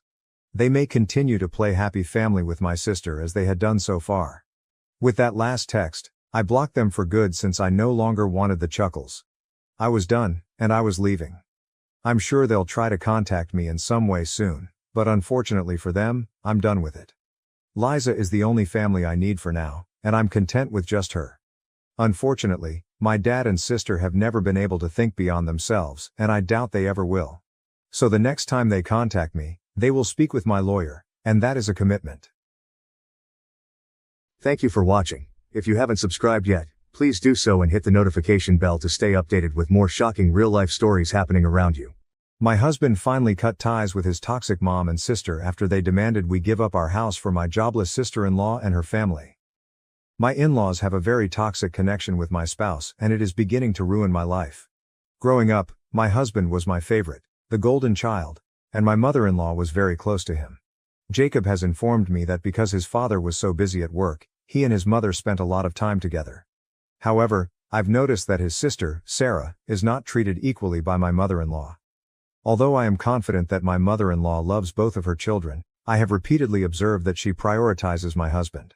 I'm sure Sarah felt the same way growing up, which is why my husband has always attempted to fill the void by being a kind elder brother to her and always being there for her. But the truth is that Sarah and my mother-in-law would sometimes behave in such a ridiculous manner that it crossed the line. For example, when we initially started dating, Jacob, a recent college graduate, and my in-laws, including Sarah, shared a house. My in-laws had offered my husband a totally own level so that he could have his own privacy and welcome whomever he pleased. This is why he would occasionally invite me to his home to spend the night with him. However, several times in the morning, Sarah would storm into our room while we were asleep without knocking. As you may guess, we were not always properly dressed, but she would act as if everything was normal and begin talking to Jacob about utterly random topics. This was very strange for me because I was uncomfortable with her seeing me in my lingerie. Before anyone points out, I absolutely understand that Jacob was living with his family at the time, so I should have expected this, but is knocking on the door before entering really that much to ask? I suppose siblings can be quite close, but she and I didn't know each other very well when Jacob and I first started dating, so I thought it was really rude. Naturally, I spoke with Jacob about it and informed him that I would not be going over unless he installed a lock on his door. He agreed. But as you can guess, Sarah, who attempted to storm into the room the next morning but was unsuccessful, began ranting at us about why the door was locked. She began jiggling and hammering on the door, begging her brother to let her in. Jacob eventually let her in, and she stormed into the room, asking why he had set the lock in the first place. When she recognized me, she pointed to me and began ranting at him, asking if it was because of this skank. I was astonished by how harsh and insulting she sounded. Jacob told Sarah that he wanted to install the door lock, but Sarah was not convinced. She angrily informed him that they were siblings and should not keep any secrets between them. Jacob told her that he had no secrets, and that he had put the lock so she wouldn't barge in when we were asleep, which was quite disturbing. Sarah violently flipped her head towards me and exclaimed that it was all my fault, saying that I was interfering with her and her brother. This was too much for me, as I am generally non-confrontational, so I excused myself to visit the restroom. I could hear her yelling, with Jacob attempting to calm her. When she eventually left, Jacob came in to comfort me.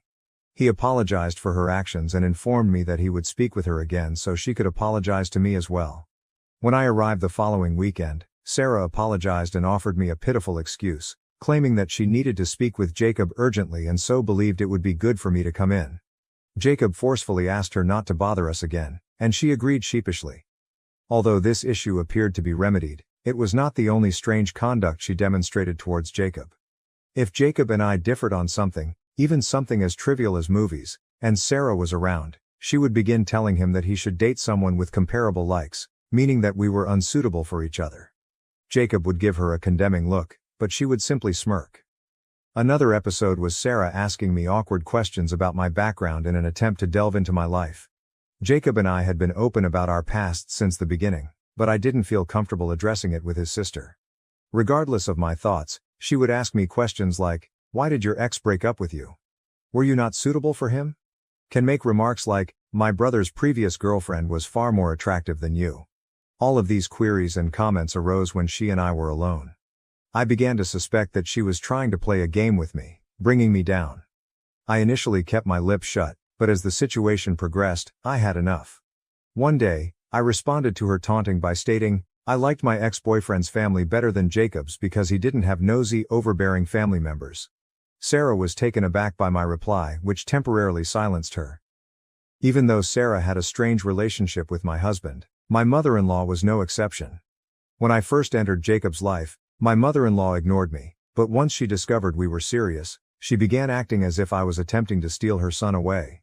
She would purposefully ignore me at dinners and family gatherings, as if I did not exist. Jacob saw this occasionally and tried to talk to her, but she never changed. My mother-in-law once referred to me as stuck-up and spoiled, just because my parents put me to a private school while she was a public school teacher. I also know she tried to talk Jacob out of marrying me, telling him he should look for a better spouse. Fortunately, my spouse did not care about her view and proposed to me nonetheless. My mother-in-law and Sarah were shocked to learn that Jacob had proposed. Both contacted me, telling me that it was a horrible decision and that, because Jacob wouldn't listen to them, I should quit the relationship and return the ring. I found this quite strange and declined, stating that they were crossing a line by asking me to do something like that when I loved Jacob and wanted to spend the rest of my life with him. When they realized they couldn't persuade me, my mother-in-law reluctantly changed her mind, telling me that I should strive to be the best wife for him and care for him in the same manner she did for years. I was rather offended, but I tried not to take her remarks too seriously. Sarah, on the other hand, accused me of being a gold digger and claimed her brother deserved someone with higher status. She even threatened to expose me before our wedding so Jacob would not marry me.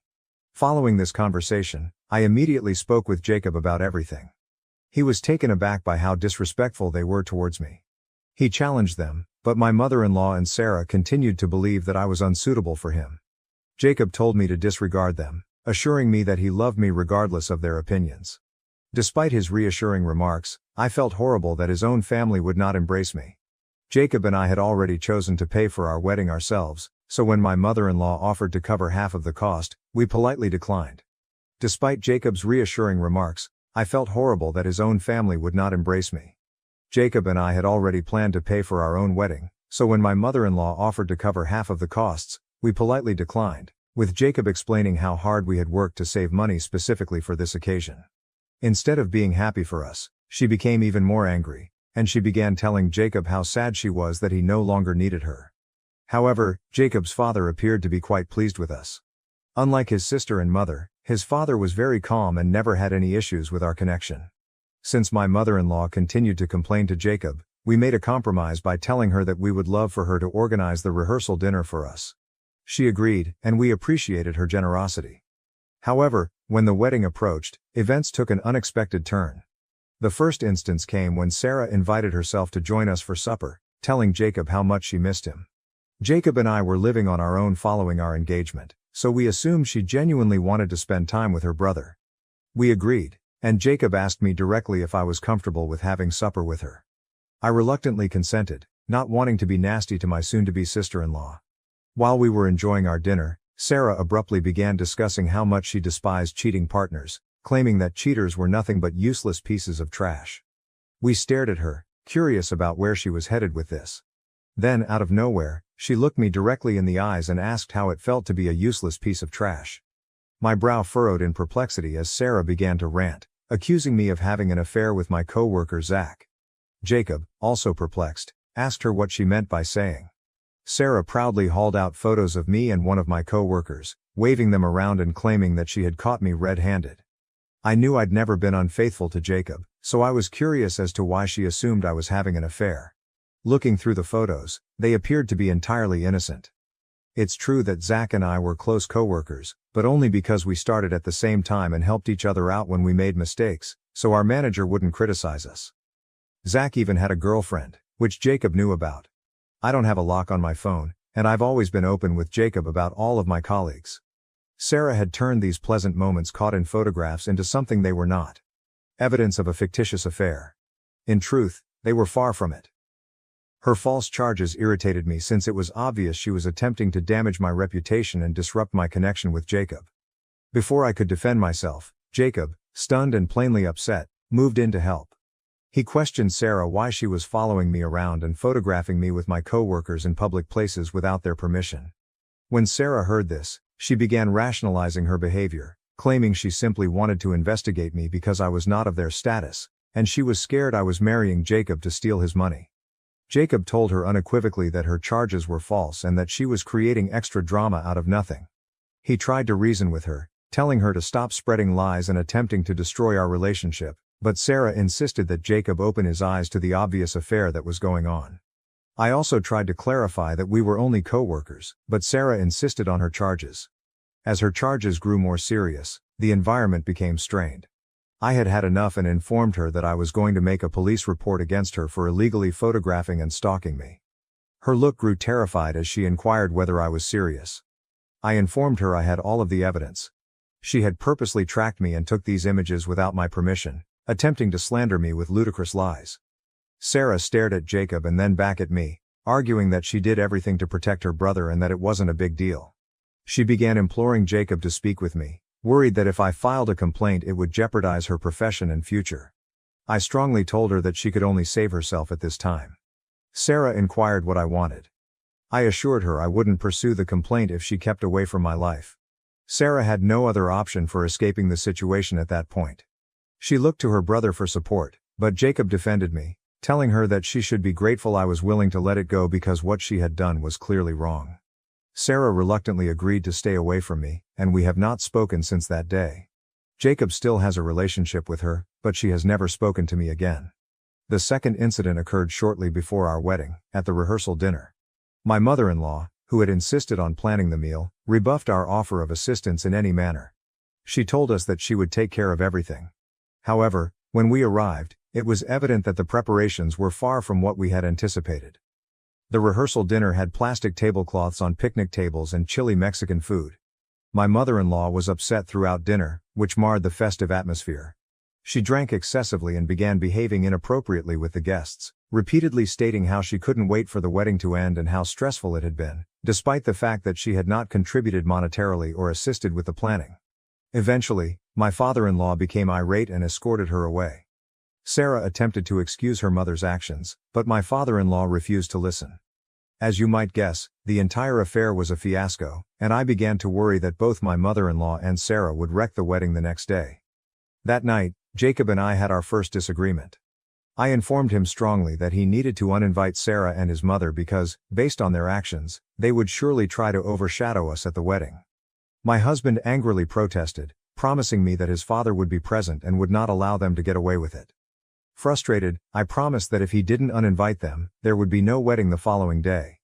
Jacob was plainly taken aback by my demand, and even knowing how extreme I sounded, I was concerned about what they might do. I did not want to be embarrassed again in front of my family and friends on our wedding day. Jacob definitely lacked firm boundaries, but I hoped that this ultimatum would make him realize how much his family was interfering with our relationship. Thankfully, Jacob understood and made the proper decision. He called his father early in the morning to inform him that his mother and sister were uninvited. Phil didn't appear startled and promised Jacob that he'd make sure my mother-in-law and Sarah didn't show up there unexpectedly. Shortly after our chat with Phil, my mother-in-law and Sarah began contacting Jacob constantly, apparently trying to persuade him to let them attend the wedding. However, Jacob forcefully told them that he did not feel comfortable having them there because of how they had treated me throughout our relationship. Hearing this, my mother-in-law began accusing me of being a terrible influence and interfering with her relationship with her son. Sarah attempted to argue with him, but Jacob was certain in his decision.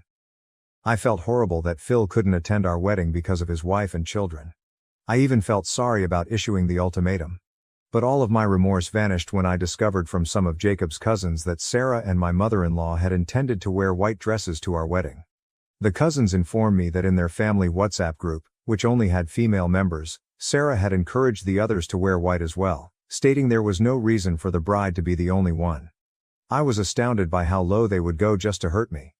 After knowing this, I was relieved they hadn't been invited. Jacob missed his family, but he could see where I was coming from. Overall, we had a lovely wedding, and no one tried to outdo us. Since that day, my mother-in-law and Sarah have stopped talking to me entirely, which I am absolutely okay with. They only invited Jacob around for dinner or special events, which didn't bother me at all. Phil, on the other hand, was always kind to me, and we stayed in touch over the years.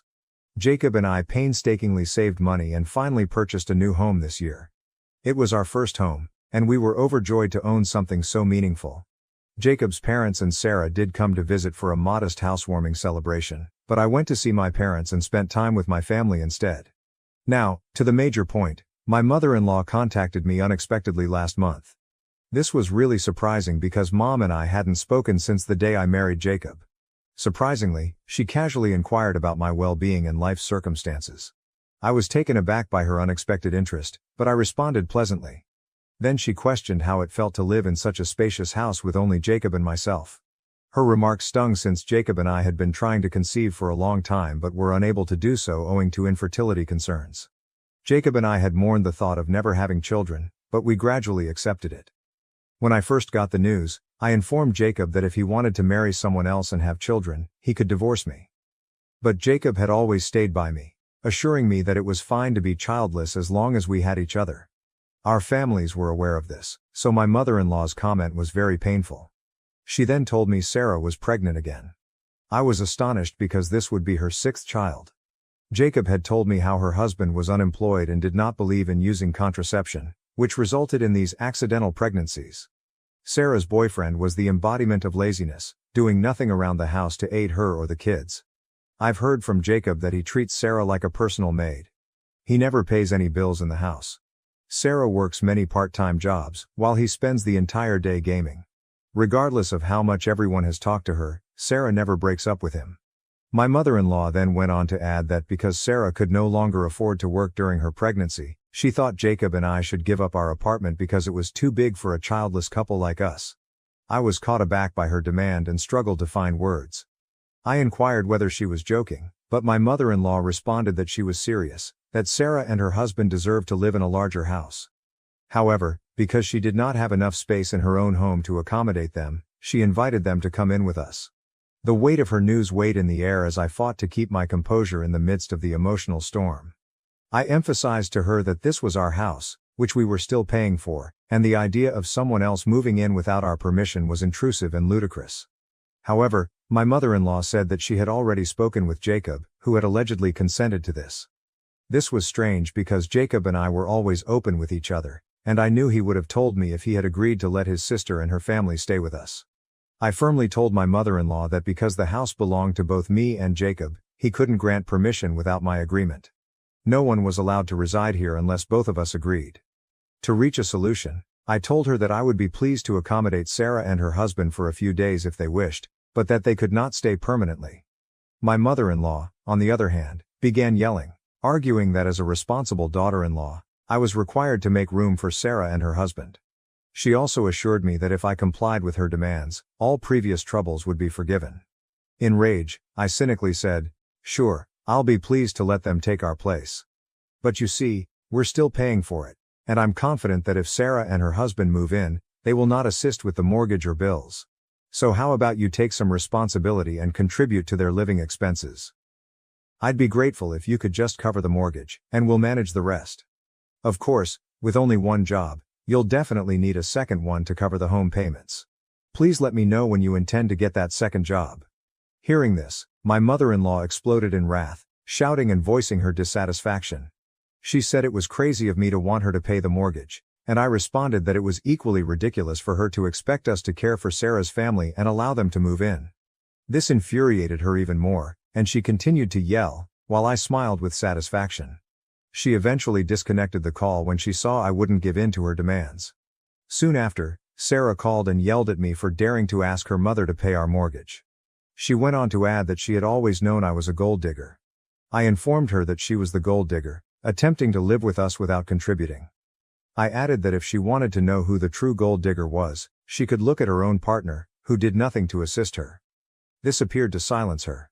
I firmly told Sarah that she could argue with me all she wanted, but I would never let her family into our home unless they agreed to help with the mortgage. She accused me of being cruel and putting money before family. The tables had turned and I was relieved at the thought of sticking up for myself and refusing to back down, taking control of my home. However, I feel a little awful thinking about my ex-husband, and I'm here on Reddit wondering if what I've done makes me the villain. Update 1. Thank you to everyone who has expressed their support. To answer the most crucial question that everyone keeps asking, why would my mother-in-law demand such a stupid thing of us? It's because she has always been so entitled. Clearly my husband has tolerated this charade for far too long, and he and I need to sit down and have a serious discussion about it. It's heartbreaking how my mother-in-law can lie about her own kid in order to get her way. My sister-in-law is a pawn in her game, doing whatever her mother-in-law wishes because my mother-in-law has always favored my husband. Sarah simply listens to what her mother says in the hopes of garnering favor as well. In this situation, Sarah stood to benefit because she could rely on us to pay her expenses and care for her children while her useless husband did nothing. I'm waiting for my spouse to return from his business trip so we can discuss. I do not want to discuss this over the phone since it is too important. Update 2. It's been 3 days since I last updated. As I indicated earlier, I was waiting for my husband to return. When he returned, we finally sat down and talked. I told him how his mother had called and demanded that we give up our house to his sister and her family. Jacob was definitely taken aback, so I gave him the whole story. He subsequently said that he had no idea about any of it. Prior to his journey, his mother had only told him that his sister was pregnant. That was all he knew about the situation, and he had no idea his mother would make such unreasonable demands. I informed him forcefully that I expected him to speak with his mother and deal with the matter because I couldn't bear his family anymore. He agreed. Jacob confronted his mother and questioned why she had lied to me about him. When caught red-handed, my mother-in-law attempted to backtrack, claiming that she had not actually lied. She said that she knew Jacob would have no objections to his sister staying with us, so she took matters into her own hands and approached me personally. Jacob stopped her off and questioned why she thought he would be fine with Sarah and her entire family coming in. My mother-in-law explained that because Jacob and Sarah were close, he would naturally want to support her by allowing her family to come in. Hearing this, I closed my eyes in disgust, but remained silent, allowing Jacob to handle his mother. Jacob then firmly told her that he was not going to let Sarah, her unemployed husband, and their 6 children move in with us. He also stated that she had no authority to compel us to take care of them. My mother-in-law started yelling, stating Sarah desperately needed aid at this time. But Jacob informed her it was not our job, and if she wanted to help, she could care for Sarah herself. My mother-in-law then said that Phil didn't want them in their small house, although we lived in a larger house and could easily help out. She even had the audacity to suggest that, since I was childless, assisting Sarah's children would make me feel fulfilled. My eyes widened with surprise, but for the first time, I noticed Jacob's face shift color. He raged at her, stating she had no right to say such rude things about me and couldn't use it to compel me to care for Sarah's children. Jacob went on to say that Phil didn't want anything to do with Sarah since she had turned into a child-birthing machine and that he was over both of them. My mother-in-law tried to backtrack again, but Jacob would not have it. He informed her that he had done his best to keep a positive connection with them, even after they had repeatedly disrespected me, but he couldn't take it any longer. My mother-in-law begged him, but Jacob assured her that this was our home and I was his wife. Anyone that offended me disrespected him as well, and they did not deserve to be in his life. Jacob ended the call with those final words. Since then, he has not spoken with Sarah or his mother.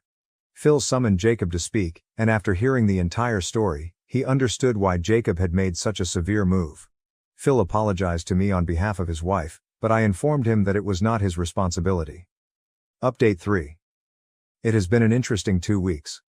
A lot of people suggested that I install cameras around our house in case my mother-in-law and Sarah wanted to show up and cause a commotion. So I purchased several cameras online and installed them. As luck would have it, they showed up last weekend, banging on my door while I was alone at home. When I saw them through the camera, I quickly called Jacob, who told me he was on his way. I answered the door, and there they were, my mother-in-law and Sarah, both furious. They requested that I let them in, but I refused and told them that if they had anything to say, they could do so from the outside. My mother-in-law began ranting at me, accusing me of being callous, greedy and selfish. I politely informed her that this was our home, and they had no right to enter uninvited.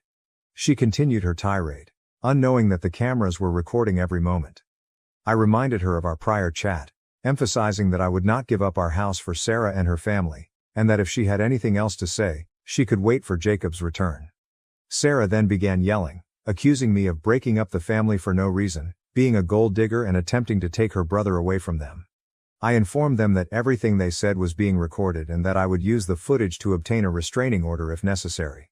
Their eyes widened in surprise as my mother-in-law exclaimed that I wouldn't dare to do that. I smirked and informed her that if they did not leave the property immediately, they would receive a legal notice very soon. This worried them, and Sarah tried to convince me that I was overreacting, saying that it wasn't a big problem. Fortunately, Jacob came at that exact moment. He approached them casually, asking what they were doing. My mother-in-law raced to hug him, but he resisted and forcefully demanded why they had come. Sarah stated that I was attempting to control his life by separating him from them and that they had come to face me. Jacob reiterated that it was his decision to avoid touch, and he did not want anything to do with either of them. My mother-in-law begged for forgiveness, but Jacob merely told them to leave the property or he would call the cops. They were visibly taken aback, apparently not anticipating this reaction from him. Jacob went on to say that if they ever came up at our house again, we would contact the police and have them removed forcibly. They fled, devastated, but Jacob no longer cared. I was relieved that my spouse had finally spoken up for me. Jacob has now spoken with Phil, who was as surprised as we were that my mother-in-law and Sarah had gone behind his back to show up unexpectedly. Phil informed us that we were correct not to let them in and expressed disgust with their behavior.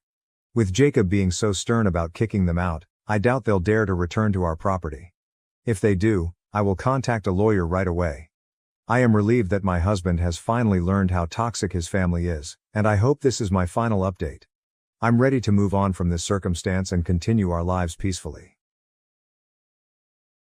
Thank you for watching. If you haven't subscribed yet, please do so and hit the notification bell to stay updated with more shocking real-life stories happening around you. I'm tired of my sister-in-law and I even plan to not go to my brother's wedding because of her weird behavior.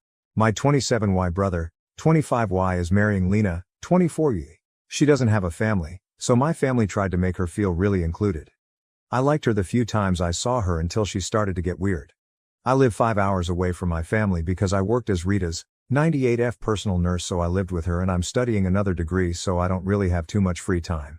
The first time I met Lena almost 2 years ago, she came up to me saying that everyone in the family always talks about me or asks for me in every family reunion and she wanted to meet me. I made a little talk with her and then I went to talk with my aunts.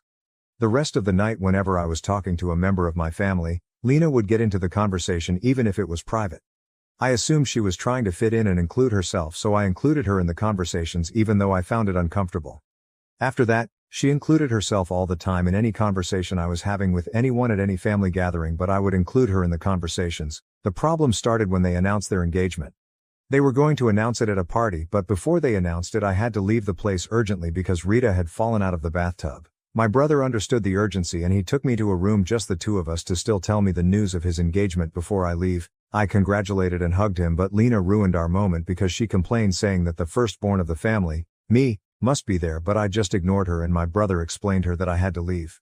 I have been taking care of Rita since before I graduated and she always trusted in my skills as a nurse, and she's even paying for my second degree, which is a lot, so she became a third grandmother to me, and after falling in the bathroom she broke her hip and her health deteriorated greatly. It's just me and her pregnant great-grandchild who takes care of her. My mother also comes to the hospital to help me sometimes because Rita doesn't like to be touched by the hospital nurses. She hates when strangers touch her for some traumas from her childhood.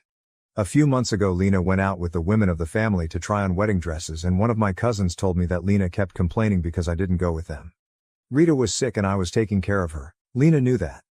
On my mother's birthday I invited her for a brunch. It was supposed to be a mother and daughter outing like we do every year, but Lena insisted on coming. My mother felt uncomfortable, but we included her in our brunch anyways.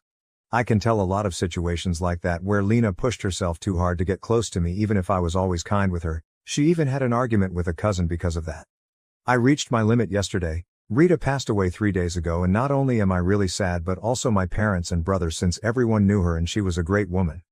Rita wants us to bury her ashes in the cottage where she grew up. Rita's great-granddaughter surprised me with an arranged trip for the two of us to go and bury the ashes next week. I told my family that, and my mother said she wants to go too, but Lena got totally mad and started to complain, saying that we're going to a trip 2 days before the wedding. To be honest, I totally forgot about it and I don't feel with the energy to go.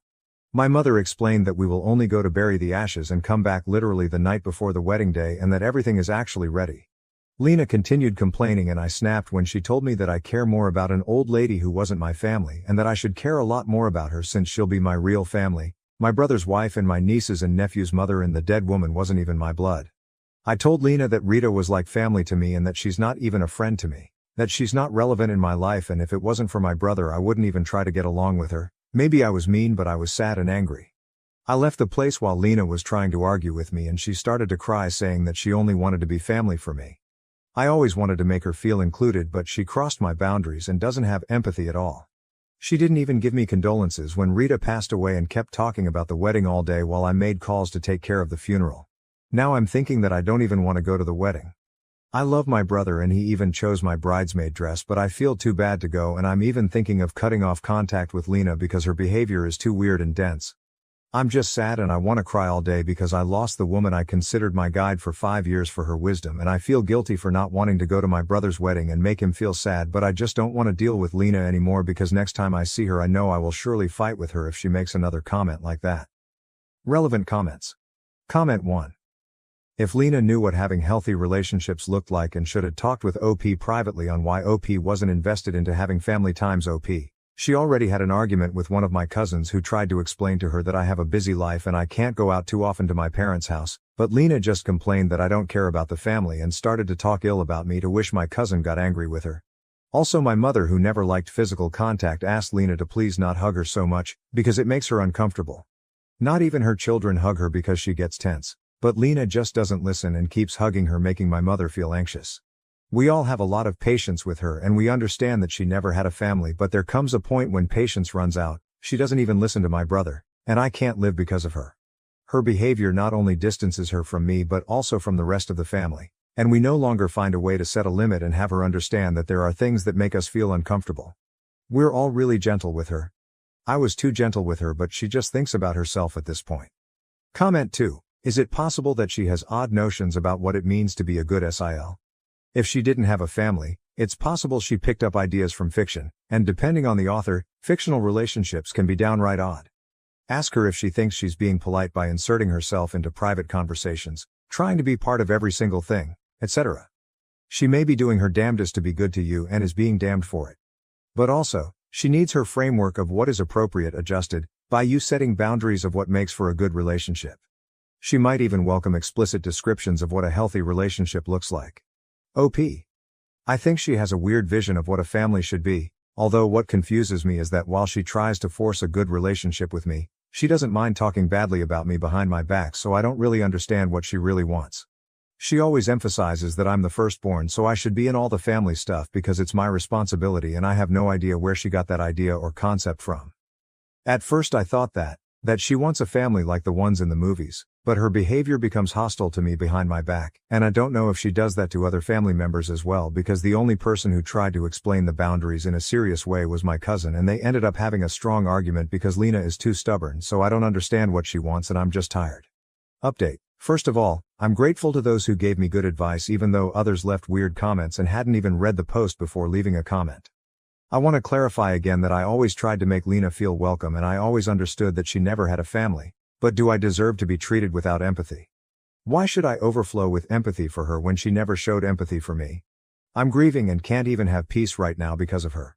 I also got comments saying that I should treat her like a toddler, but that's just rude. She's a grown woman and should be treated like what she is. I think it would be insulting to treat her like a child. I talked to my parents about everything and also to my brothers. In the conversation I discovered things that Lena did and said that are even more weird. My mother said that Lena often makes comments like, "I'm more of a daughter to you than op since she never visits you and I come all the time." Which makes my mother uncomfortable. She also said that she explained a lot of times to Lena that she doesn't like physical touch, not even us hug her because she gets anxious and tense, but Lena just keeps hugging her. My mother also said that Lena speaks very badly of me, and Lena even said that I cried more because of Rita's death than I did because of my real grandfather's death, which is something really shitty to say. My father said that a year ago Lena approached him just to say your second daughter, referring to herself, knows you better than your first daughter, haha, comparing the gifts we both gave him for Father's Day, and he just laughed it off, but he thought it was a weird comment to make. My father was the only one who always kinda disliked Lena, so now I know why. My younger brother also said that he heard many times how Lena complained about me not going to family gatherings, although she also complained about that in my face a few times. So it seems that we all shut down a lot of things because we wanted to understand her situation and make my brother happy. We live next to a poor neighborhood and we know a lot of other people in the same situation as Line, so we tried to make her feel included, but I don't understand her behavior to me at all. At this point I was crying most of all because I just don't want to deal with this after Rita's death, and I felt bad for my brother.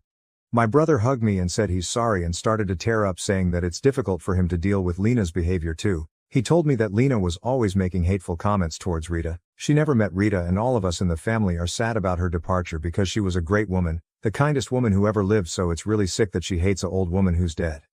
And every time my brother tried to explain to her that Rita was important to us, she just gave him a cold shoulder and didn't talk to him for the rest of the day, but he's trying really hard to help her, because she always wanted a family. I told him that we want to be her family, but we need to set boundaries because those comments hurts. My father told him that this is just pushing her away from everyone and he doesn't want someone talking ill about his daughter. My brother looked really tired. He actually looks really tired every day since a few months ago, but I want to think it's because of the wedding. I didn't told him that I was thinking in cutting contact with Lena because I didn't want it at all to make him feel like he have to choose between her or me. Instead, I told him that we need to set hard boundaries with her so that in the future we can have a healthy coexistence, and she can heal her mind because we have been too gentle so far, but the situation is already at its limit. I didn't talk with Lena at all, so I suppose my brother talked with her really seriously. The wedding is still ongoing and I will go just to show my support to my brother, but at this point I just feel that he's making a wrong decision because, honestly, I don't think Lena's is a mentally unstable person. Actually, she's not even a good person in my eyes anymore, but I don't want to say something and be the jealous big sister who ruins his brother relationship, so I will just stay in silence, letting everything flow. I just want to go on the trip and have some mental peace until the wedding day comes. I don't feel mentally well enough to argue right now or to feel even more guilty because of how I'm dealing with all of this. I just want to bury Rita's ashes with her great-granddaughter and my mother. Sorry for the really bad English. I write almost everything from the translator. Edit. Yes, we tried to put boundaries a lot of times. It's not like we will hit her or be aggressive so she could understand, but I'll admit we've all been too soft and understanding of her out of pity. Lena just doesn't want to understand. Listen to others' complaints even when someone talks seriously, and the incident she had with me and my cousin only showed that when someone talks to her seriously she becomes the victim or gets madly angry. Even what my brother said made it clear to us that she's just maybe never going to respect boundaries, so it's better for me to just stop trying and just cut contact with her at least for this and next week until I feel better and ready to talk about this again. Mini update. My brother already knows everything that Lena did. Like I said in the post, he's also tired of her behavior, but we can't do anything about their relationship if he wants to stay. My father had a conversation with him a few hours ago to tell him that we're worried and if he wants to thinking better about the wedding, but my brother said that he's fine, only tired, and will continue with the wedding. So yeah, we can't do anything but show my brother that we're with him and try to help him to open his eyes, but people have to understand that we can't help him in an aggressive way saying that Lena is a B***teach or kicking her out of the family, because that will only benefit her as she can take that opportunity to manipulate my brother by making herself the victim again. Dealing with a person full of traumas and childhood problems is not easy at all. She does not know what basic limits are, and now that she knows them she does not want to respect them, but we can't be aggressive with her because she's not a mentally well person. Don't blame my brother if you don't understand what it's like to be in a toxic relationship. He's not to blame for anything and he's just a victim. Relevant comments. Comment 1. Why is he still getting married to this woman considering this is how she treats his family? Just make sure to support your brother if he ever becomes sane enough to get a divorce. OP. For what he said, she also treats him badly, so I don't understand either. Maybe he's still too in love, but the only thing I can do is show him my support. For now I just don't want to talk with Lena at all because I'm not feeling well mentally. Comment 2. I do think your family might want to gently let him know that they're worried about how he's being treated. He might tell Lena and then they'll shoot the messenger though. OP, we did it. My mom asked him if it's a toxic relationship and he just kept quiet and said he just wants to help Lena. He has the same behavior that friends of mine have had when they had toxic partners, and I really know that when people are in abusive relationships, they are usually blinded by love and they don't want to believe reality. I feel fool for not noticing that behavior before, but I wasn't around the family too much lately. Comment 3. I don't understand why your family doesn't tell Lena that her negative comments are not welcome. Your family needs to defend you and Rita and stress they do not tolerate disparaging comments. If she has nothing nice to say, there is the door. Bye-bye. Your brother should really postpone the wedding and seek couple counseling. Lena's behavior needs to be adjusted before she can be part of your family.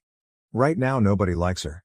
OP, like I said, we all had too much patience with her because of her hard childhood, and we understand that a childhood like she had messed with your head, but I didn't knew she was this messed. We told her that those comments are wrong many times, even my brother, but she is not a person with whom you can really talk seriously because she does not listen or gets angry. She has fought strongly with one of my cousins who wanted to put clear limits on her behavior. Our mistake was to not set hard boundaries on her out of pure pity. Even I have let pass many of her comments just because I feel pity for her or because I don't want to hurt my brother. The same reason why my mother tries to not get angry when Lena hugs her.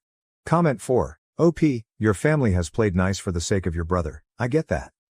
But I think it has gotten to the point that you're doing him a disservice. He's going to end up married to this very mentally unwell woman and his family has just pretended that she's great all along, so he never saw any previous signs that things weren't as great from an outside perspective. And you all still continue to pretend. It's not okay. OP, I don't keep pretending that everything is fine. We all talked to my brother that Lena's behavior has to stop. The only thing I didn't tell him is that I plan to cut off contact with Lena to not make him feel pressured or feel like I'm manipulating him. He knows about her behavior and like I said in the 2 posts, he always tried to correct that behavior and is also tired of that, but I can't do anything if he doesn't want to open his eyes now that he knows everything Lena did. It's clear that he knows her behavior is wrong, even towards him, but I can't force him to leave her if he doesn't want to see reality. It's not easy to leave an abusive relationship even if all the signs are there. Update 2. I think it's been a while since I last posted and I was feeling too stressed and didn't even log back into this account as honestly the comments only managed to stress me out even more, but there are people who keep asking me for an update and worried about all of this mess. Also sometimes I need to just vent. First of all, I want to make it clear that my brother is an adult. We can advise him but the final decision is made by him. In my first post I didn't know anything about what I said in my second post. Please understand that it was a time of stress and anxiety for me to discover all those things that obviously change the perspective you have of someone, and I was in a difficult moment. That being said, the wedding did happen. After another intervention, my father made it clear to my brother that he does not approve the marriage. My father didn't attend the wedding, and since that day my brother doesn't speak to anyone in the family except my mother, but my mother doesn't want Lena in her house, so it's complicated too. We all gave my brother the reason why getting married with Lena is a bad idea, but he chose to do it anyway. But he's my brother and I know at some point he'll open his eyes and he knows he can come to me anytime he needs. For people who will say, oh, but you should have done X or you should have done and, your family should stop being doormats and kick Lena out of the house from the start. Honestly? Shut up. I think it wasn't enough to clarify that I had my own problems. Everyone in my family has our own problems and lives. We're just trying to be kind and continue the family peace with a person who had a complicated life. My family has always been very healthy, so the least we would believe is that someone my brother is dating has bad intentions. When you grow up in a healthy environment, it is difficult and shocking to deal with problematic people in the family, and it's even more difficult to do something that you know is going to bring serious problems. I personally didn't even see Lena so many times to know all of those weird situations I said in my second post. I can't take charge of a life that isn't mine, and I can't take responsibility for my brother's life or Lena's problems.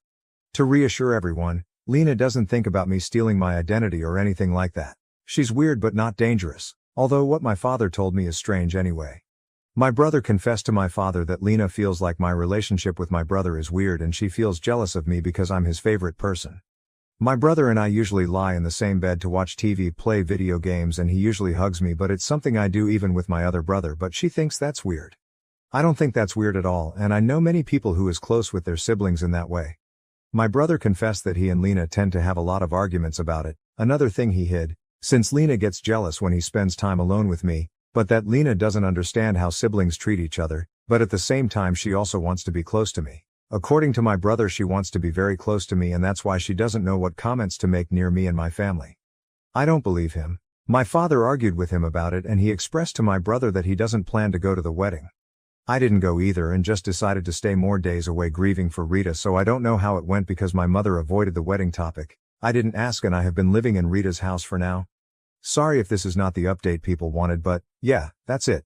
I'm sorry if anyone expected me to say something like that. Lena is now in jail for impersonating me, or that Lena is actually my long-lost twin sister. The reality is as depressing and simple as everyone predicted of Lena getting my brother mad at all of us and cutting off contact. At this point, and now that my mind is calmer, I will just choose to let my brother do his life. I can't put energy on this, and my mother told me to just let him be, and we did everything we could. He's an adult. I don't understand what Luna wants. I don't understand if she hates me or if she likes me or if she wants to be me. I understand that my brother is in a toxic relationship, but still I can't help but feel hurt. We talked to my brother trying to convince him not to get married, but at the end of the day he made his decision. He even confessed many other things about Lena that he lied about and had hidden from us, so for now I know he's just going to try to protect her all the time. I even talked to Lena before they got married, but it was an argument that went nowhere and only made my brother mad at me for confronting her, but I knew that's what was going to happen the moment I put limits to Lena. The same thing happened to my father and my other brother. You just can't explain the boundaries to her because she doesn't respect them or gets offended. At this point my mother only has little contact with Lena so that she can continue to have contact with my brother as well. Relevant comments. Comment 1. Hugs. You have to look out for yourself and hope your brother knows what he is doing. Lena has issues, but now, you don't have to deal with her. Your brother may feel differently in a few months, once he is basically cut off from the family. More drama ahead, when she has the first grandchild. Lena is a very insecure pick-me person. OP, my brother can't have biological children and he doesn't want to adopt either because it's really difficult in my country. I doubt very much that they will have children, but I don't know. Comment 2. I remember your first 2 posts. I wonder if Lena has anxious attachment disorder. What is her relationship with her parents and siblings? It seems she wants to be the center of your brother and mother's world. Anything that gets in the way of that is upsetting to her. OP, more than being my mother's center of attention, I think she wants to be just my brother's center of attention. She wants to be my brother's favorite person by being my parents' daughter and his sister, if that makes any sense. I don't know, that's what I deduced from her behavior and what my brother said. She has no relationship with her family because they are addicts. Thank you for watching. If you haven't subscribed yet, please do so and hit the notification bell to stay updated with more shocking real-life stories happening around you. My mill tampered with my birth control, resulting in me getting pregnant 3 months postpartum. Not really sure what to do from here. Let me just start out by saying, if you know who I am, please don't say anything. I created a throwaway to vent and cry and get support as anonymously as possible. I'm still very happy about the pregnancy, or at least wanna be. I just need support. Thanks for understanding. My husband, 22M, and I, 20F, welcomed our daughter into the world 18 weeks ago. She's a darling baby and really pretty easy as far as newborns go, except for one. She wasn't a son. My ILs were obsessed with the idea of us having a son, to the point that they denied she was a girl up until the moment she was born. Why? Because the bloodline follows the father. If you don't have a son, our family name will die out, because your daughter will marry a man and carry on his bloodline. So girls don't really count. The day they came to visit in the hospital, my ILs asked when we would be trying for another baby. We kind of just laughed it off, but my mill got more insistent, straight up telling us, y'all need to try for a boy. Over the next month or two, the conversation about us having another baby sort of tapers off into little comments every now and again. I had no problem ignoring them, and we'd already told them it wasn't happening, so I'd just let it run off my back. Around this time, MIL started coming over daily for a few hours, watching the baby for me so that I could sleep and also occasionally clean up a bit for me. She'd be over unsupervised anywhere from 1 to 4 hours. Fast forward to the present day. 2 days ago, my husband poured me a mixed drink, and when I brought the cup up to my lips, I got hit with this paranoid and panicked feeling. I immediately put the cup down and insisted we take a pregnancy test. Sure enough, it comes back positive. We wait until the next morning, take a digital test, and again, positive. Based on LMP, I should have been about 6 weeks along. After getting over the initial shock, we were excited but confused. For several reasons, we hadn't been able to get hormonal birth control, so we'd been using condoms and lube to make sure they didn't tear. So we weren't sure how we'd gotten pregnant, but we're happy with the news. We decided we wouldn't tell anyone because we didn't want another baby stampede from his family, But I'm incredibly close with my Sil, so I decided to tell her after swearing her to secrecy. When I told her, her eyes got wide and started to water and she asked if I was serious, and was I sure? I told her I know my husband and I are young, but between us we make more than enough to support another baby. Sael bursts into tears and starts to apologize over and over. Meanwhile I sit there with my mouth hanging open and lost. She calms down a bit, and through her tears tell me that my MIL has been poking holes in our condoms pretty much since we came home from the hospital. She claims MIL told her she did it, but she thought that she was just spouting shit because she was upset we didn't have a boy. And suddenly everything clicked into place. That's why the condoms didn't work even though we were careful with them. That's why she'd always shoo me off to sleep while she was around. And that's what she was doing when she was cleaning my house, snooping for our condoms. And she knew I wasn't on birth control because I remember complaining to her about how my OB went on maternity leave and I wasn't able to find another one that took my insurance at the time. I'm so angry I don't know what to do. I want to go right over to her house and tear her a new one so bad I can smell my tires burning in the blacktop. I'm also illogically angry at SIL for not telling me. How could you think this was a joke when she was so specific about everything she was going to do? Why didn't you warn me? I would have put my condoms in my room. I'm livid with MIL. I'm pleased with this pregnancy, but it wasn't my choice. It wasn't even an accident, it was her meddling because she didn't get the golden grandson she wanted. I don't even know how to handle this. I want to scorch the earth, but I also still don't want his family knowing I'm pregnant. And I'm not even 12 weeks yet, so the risk of a miscarriage is still uncomfortably high. The only bright side of this whole thing is it snatched my husband out of his mother's FOG so violently he's probably got whiplash. Personally, my pregnancy has soured a bit, so I'm really trying to hang on to any happiness I have about the pregnancy left. If you have Irish twins of your own or are one, I'd love some positive feedback on that situation. Where do we go from here? ETA update. First, let me clarify. I am 20 years old, not 18. I'm 18 weeks postpartum, not 12. 12 is when I would have conceived given that I'm 6 weeks along based on LMP. Second, I don't give a shit if you think this is fake, I honestly wish that it were. If you don't have advice to give, I kindly ask that you take your judgment elsewhere. Now that that's out the way, here's the update. I want to thank you all for your support and suggestions. Having a plan makes me feel way less panicked and overwhelmed. Sadly, what Mill did isn't a crime here, so there won't be any jail time or charges pressed. For now, the game plan is NC with Mill for me, babe, or growing babe once the truth is out. Before then, I want all the proof in the world she did this. I've ordered a hidden camera, and I'm going to buy new, latex-free condoms claiming that I'm suddenly allergic to latex. Hopefully she'll poke holes again and I'll have video proof this time. Even if I can't use it to press charges, I want all the proof I have that she's not safe to be around so she can't sue for GPR if this baby is a boy. I also have decided to change our family last name to literally anything else BC. I'm a petty bitch, and since she wants to act an ass over this stupid name, then nobody gets it. As for my husband, he's willing and ready to do whatever I decide. Currently he's asleep, so we'll be discussing everything at breakfast. Thanks again everyone. Spot on comments. Comment 1. If it is a little girl, I hope they name it after OP's mother or grandmother or another influential woman in her life. If it's a boy, I like the idea of giving him his mother's surname for a last name, or something similar. I also don't think Mill should ever see any child that OP and her husband have ever again. Comment 2. I think you have solid grounds to go to the police and see what can be done. Maybe your state, if in the US, has reproductive coercion laws. She's fully admitted that she poked holes in the condoms, and you probably have the condoms with holes in them as I'm typing this. I don't know how you ever get back to normal after this. If you forgive and forget, you're basically telling her she can invade you and nothing will be done in the form of a consequence. I don't advocate for NC unless it's seriously bad. I advocate here because you'll be seeing red every time you hear her speak. Go to therapy so you can properly accept the pregnancy and separate the anger for MIL and your sweet babe. I wish you the best. Comment 3. This is reproductive coercion and it is assault. She never sees either of your children again. At the very least, she never has unsupervised access to your children or you. If Hubs isn't literally in the room, she can't be there. If she does, if you let her get away with this and sweep it under the rug, she will feel entitled to brag for the rest of her life about how she is the reason you have LO2 and how that's her baby, and she's so proud of this completely sick thing she has done to you. She may do it again, she may do it to Sil. This is not a person you can ever trust again.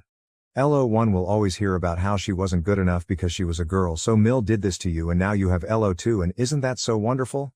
Your daughter is going to need to be protected from internalizing that she is inadequate, or that reproductive coercion is an okay thing to do. Comment 4. If I were you, I would talk to your local police department and/or a lawyer to talk about legal options. If a couple agreed to use condoms as birth control and one person decided to poke holes in the condoms without telling the other, so changing the terms of the agreement without informing their partner, that probably would be considered some form of sexual assault or fraud at the very least. It should be no different for your mill. If you have any condoms left in your house, inspect them for damage and save them as evidence. I would also never let her around my kids ever again. She is taking manipulation to get what she wants to the extreme. That's not someone I would want influencing my kids. Comment 5. So either you call the police and do anything and everything you can to destroy this nutjob's credibility and peace of mind. Tell everyone on Facebook, her church, put up her picture with a warning this crazy woman tampers with condoms where she shops. Or I'll just wait for the update where she plants drugs or something to get you deemed an unfit parent to get you out of the way to her kid. Make no mistake, that is how she thinks. This might sound harsh, but honestly, if you don't both call the police and never let her near your family again, I would have to say you are not fit to parent. Do you want a power-hungry lunatic having control over your kids? Because she will never accept anything less than the level of control she wants. If you let her in, she will not give up. She doesn't even think of you as a human being. You are cattle to her. Comment 6. Not much to say that hasn't already been said. Gonna repeat many comments. Good luck with both kids. Speak with your husband about the options with the in-laws. My family had issues in-laws too. Mom's parents talked and joked about beating their religion into us kids, and Dad's sister tried to kill her own kids. My family did supervised visits in public, active parks, restaurants, church, with the all-in-laws, whole family, until us kids were over 18, or relatives proved to parents' trustworthiness and equality. So you have that choice if husband wants to stay in contact with Illifer, change locks, get a door camera, intercept all presents. If it is a boy, raise him with the idea he can take his wife's last name or your daughter can keep hers and husband takes hers. Adopted sister and her fiancé are taking her birth last name. If you keep having problems, trust issues, you can go to a counselor. Most churches/temples/community centers have or know great people to talk to for free or cost. My closest brother is 12 months to the day younger and we were joined at the hip until high school. Shared a room till middle school. Learning things was easier with someone else learning at the same time. I always had my playmate, and we helped each other instead of asking other siblings or parents for help. Comment 7. So, funny thing. You don't have to name your children with your family name. You can name them whatever you want. You could give them a singular name like Cher or Sting. Or to be more subtle, with a great big fuck you. You could give your child the family name of your own parents. When they become obstinate about it, you could inform them that because Mill messed with your health and safety, you have decided as a family that they will not be part of the naming convention. I am curious. It seems your husband supports your decisions regarding planning your future, but I don't see any commentary on how he is handling his parents. Personally, if my parents treated my wife that way, they would have just lost their grandparent visitation privileges. And they wouldn't get them back until they apologized and my wife agreed that they deserved them back. Even still, I would have a mandatory 1-year minimum ban. What if you had been on birth control? Would she have just switched your pills for Tylenol? Because mixing Tylenol and alcohol causes permanent liver damage. Maybe she switched to aspirin. Maybe you're on an anticoagulant after the pregnancy because of a developed clotting disorder. Congratulations, she just killed you. If you got a restraining order against your MIL for you and your kids, it would not be too far. Comment 8. Once you've calmed down, you and your husband need to inform her that what she did was a huge breach of trust and that because of her actions she will never have a relationship with her grandchildren. She can't be trusted, and no matter what craziness she spews, this is worth burning a bridge over. Her actions deserve scorched earth consequences. Don't let her threaten you with grandparents' rights, because those usually only proc if their child has died, plus they have to establish a relationship with the child prior to filing, which as of now they have zero relationship with your next child. Excluding certain states with crazy GP rights, I think NY is one. Kindly tell her to pound sand and that she isn't allowed anywhere near you, your home, or your children, and that any attempt to contact, harass or threaten you will be met with a police call and possibly a restraining order. Don't answer phone calls, don't let her in the door, and do not ever stand and take her words, always turn and walk away. Now to the next story. Story 2. My fiancé doesn't want to invite his Sil to our wedding because she has feelings for him, when it's more the other way around. My fiancé, Will, has a younger brother Charlie, and he is married to Evie. Evie is a beautiful woman both inside and out. She is one of the nicest people I've ever met and is an amazing and supportive friend. Perhaps the best friend I've ever had. Will, Charlie and Evie went to school together. Charlie and Evie have been together for 20 years, they married pretty much straight out of high school. During their time at school, Will and Evie went on one date before she started dating Charlie. Will had been hounding her for a date and she eventually said yes to try and make Charlie jealous as she liked him but didn't think he felt the same way. Yes, completely aware this is ridiculous, but Evie was 13 at the time. Evie told me about this date pretty early on. She had wanted me to know in case I thought she had feelings for Will. She made it very clear that she's never had romantic feelings for Will and that she just used him for that one date to make Charlie jealous. I do know that Will had feelings for Evie, and from what he's said that he's stopped having them since we've been together. Will and I are currently in the process of planning our wedding for next summer. We've been putting together a list of who we want to ask to be a part of the wedding party and who we want to invite to the wedding. I want to have Evie as one of my bridesmaids because I know she will be supportive and reliable. Will frowned and told me that he wasn't planning on Evie being part of the wedding. I asked if he had a falling out with Charlie and wasn't inviting him either, as they're a package deal as a married couple. Plus there is no way one would attend without the other. He replied that he hadn't fallen out with his brother, but he couldn't see himself getting married with Evie there, as according to him she still has feelings for him and he wouldn't want her to ruin our day. I know for a fact that she doesn't. I asked him if she had confessed feelings or something. He said no, but it's the way she is with him. He gave examples like how she's always around our house. Evie and I run together 3 times a week. As I live closer to her work she comes to ours to change instead of going home. How she'll make his favorite dessert when we celebrate Christmas at theirs. His birthday is Christmas Eve. How she does little thoughtful things like dropping off baked goods for us, or how she takes an interest in things he is interested in. The 3 of them support the same football team. To me, none of this is Evie showing she has romantic feelings for him. She's just being a good friend. I told him this, but he is insistent on not inviting Evie to the wedding. I know that if Evie isn't invited, Charlie won't attend and it will snowball further as the family are really close, but it will look like I'm the one causing this. I reached out to Evie after the conversation with Will, and I asked her to be honest with me if she had any sort of romantic feelings for Will. At first Evie laughed at the idea of her having any sort of feelings for Will. She then admitted that until I met Will he had made her uncomfortable, but it had lessened since we got together 2 years ago. She explained that Will would make comments about how they were more suited than her and Charlie. He used to send her drunk messages about how they belonged together. She told me that Charlie knew about the messages and they had pulled themselves away from Will during that period but only allowed him back in when I started dating him. I asked her if he had sent her anything like that since we'd been together. Evie went quiet on the phone before saying that he had sent her a message at the weekend when Will, Charlie and some of their friends had gone out drinking. She had canceled on running this week, but hadn't given me a reason, and it turns out that she is avoiding Will. Charlie also hasn't been talking to his brother since the night out because of the message. She sent me the message and it was very explicit. He told her that he wished he was the father of her child. Evie's pregnant with their 4th child, and not Charlie, and how he'd be a better dad than Charlie could ever be. I'm not sure what to do. I love Will and he is convinced that Evie has feelings for him when she's made it clear that she does not. I thought Will had moved on, but he's now sending Evie messages. Is there anything I can do, or is the relationship just doomed? TLDR. Fiancé doesn't want his SIL to be invited to the wedding. Saying it's because she has feelings for him. Turns out he has feelings for her and has started sending her messages again, saying that he loves her and they belong together. Edit. Not that it makes anything better. Will was 15 when they had the date. Evie is 6 months younger than her husband. She's 34 next month. I've told Will that we need to talk when he comes back from taking his mom to an appointment this morning. It's nothing serious, just taking her to get new glasses, but she needs the help as she's got mobility issues. I think he knows I want to talk about Evie, as he asked if it was about Evie and the wedding. I said yes and he sighed before telling me we would discuss it when he comes back. I'm gonna put together a weekend back so I can leave quickly if needed. I've texted Evie and Charlie to tell them I'm going to talk to Will about his behavior because it needs to change and he needs to realize that nothing will ever happen with Evie. Charlie responded wishing me luck and has said their house is open to me if I need it. He also apologized for me having to go through this, as they shouldn't have stuck their heads in the sand about this hoping it would go away. I know I should have brought this up after she told me, but I'm very non-confrontational and will try and avoid an argument if I can. Update. Will and I had a talk when he came back. I told him that I knew about the text he had sent Evie at the weekend. He denied it straight away, telling me she was a fantasist, but quickly changed his tune once I started reading him the text. He then started to apologize and claimed it was just a moment of weakness after Charlie had been showing the group pictures from their family holiday last month.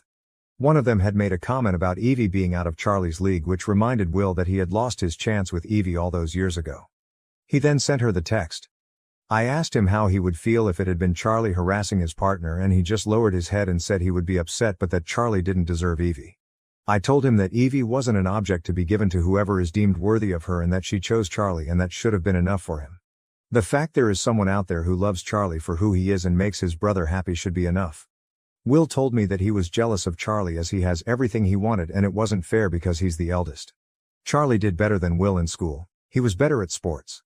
Charlie is more successful as he was able to do what he wanted. Will feels he had to do what his parents expected while Charlie could go to uni for whatever he wanted.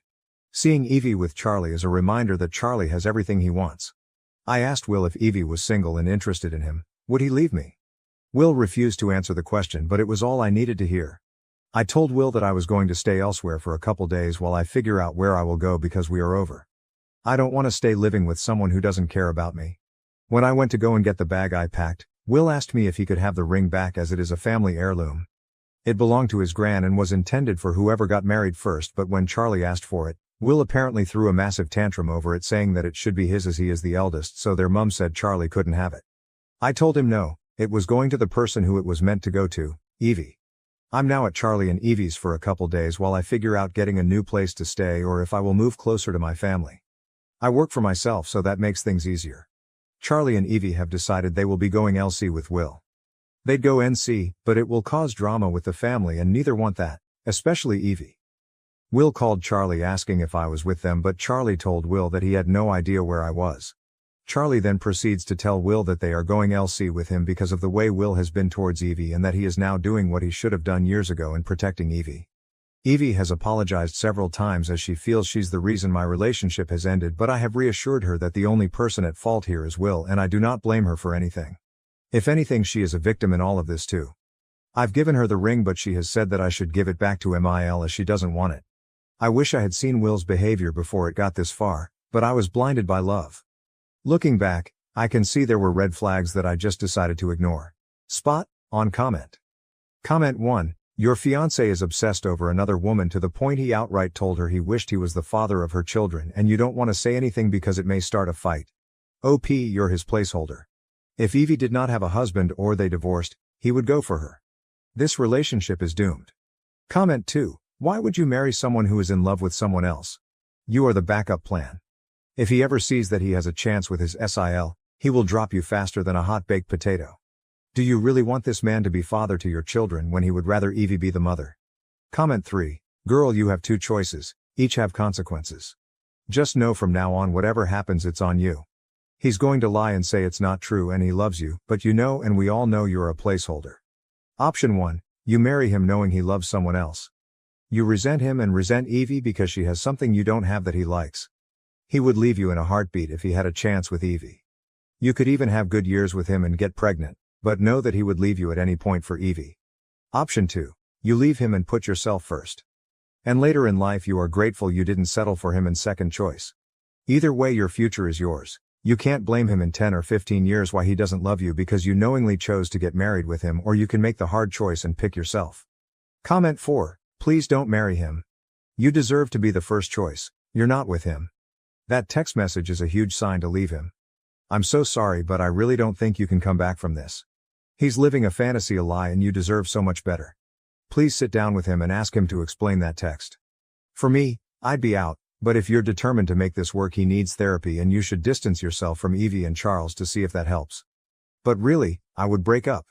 You have not built a strong foundation for this relationship, let alone a marriage. And if anything ever happened between Charles and Evie, he would want to make a move, even if Evie doesn't want him. I'd hang on to those two as friends and say goodbye to Will. Big hugs. Comment 5. You just found out you are getting set to marry a stalker who is focused very disturbingly on his own sill. And you think this can be fixed? No. It can't. You're being used. Your fiancé wants you in the picture because it brought his brother and the SIL back. You are his "I'm a nice safe guy" costume. Your fiancé is a creep. His family is deluding themselves if any of them think you marrying him will fix the problem of him creeping on Sil. Run. Comment 6. Your fiancé is a 16-year-old pressured a 13-year-old to go on a date with him. Are 13-year-olds even allowed to date? Did he drive a 7th grader to a restaurant? And has been harassing her for years. I honestly can't believe Charlie and Evie haven't cut him off. I feel awful for her that she's had to put up with him trying to manipulate her into leaving her husband and father of her children for him. Now he wants to punish her for not reciprocating his advances by excluding her from your wedding, knowing how much it will hurt when she's so close with you. He doesn't love you, you're a placeholder because he can't have Evie. I'm sorry that sounds harsh, but it's the truth that can be seen plain as day from outside the situation. If Evie told him she wanted to leave Charlie for him, he'd drop you in a heartbeat. I would call off the wedding and be so glad Evie told you all this before the breakup became a divorce. Your husband is a creep. Thank you for watching. If you haven't subscribed yet, please do so and hit the notification bell to stay updated with more shocking real-life stories happening around you.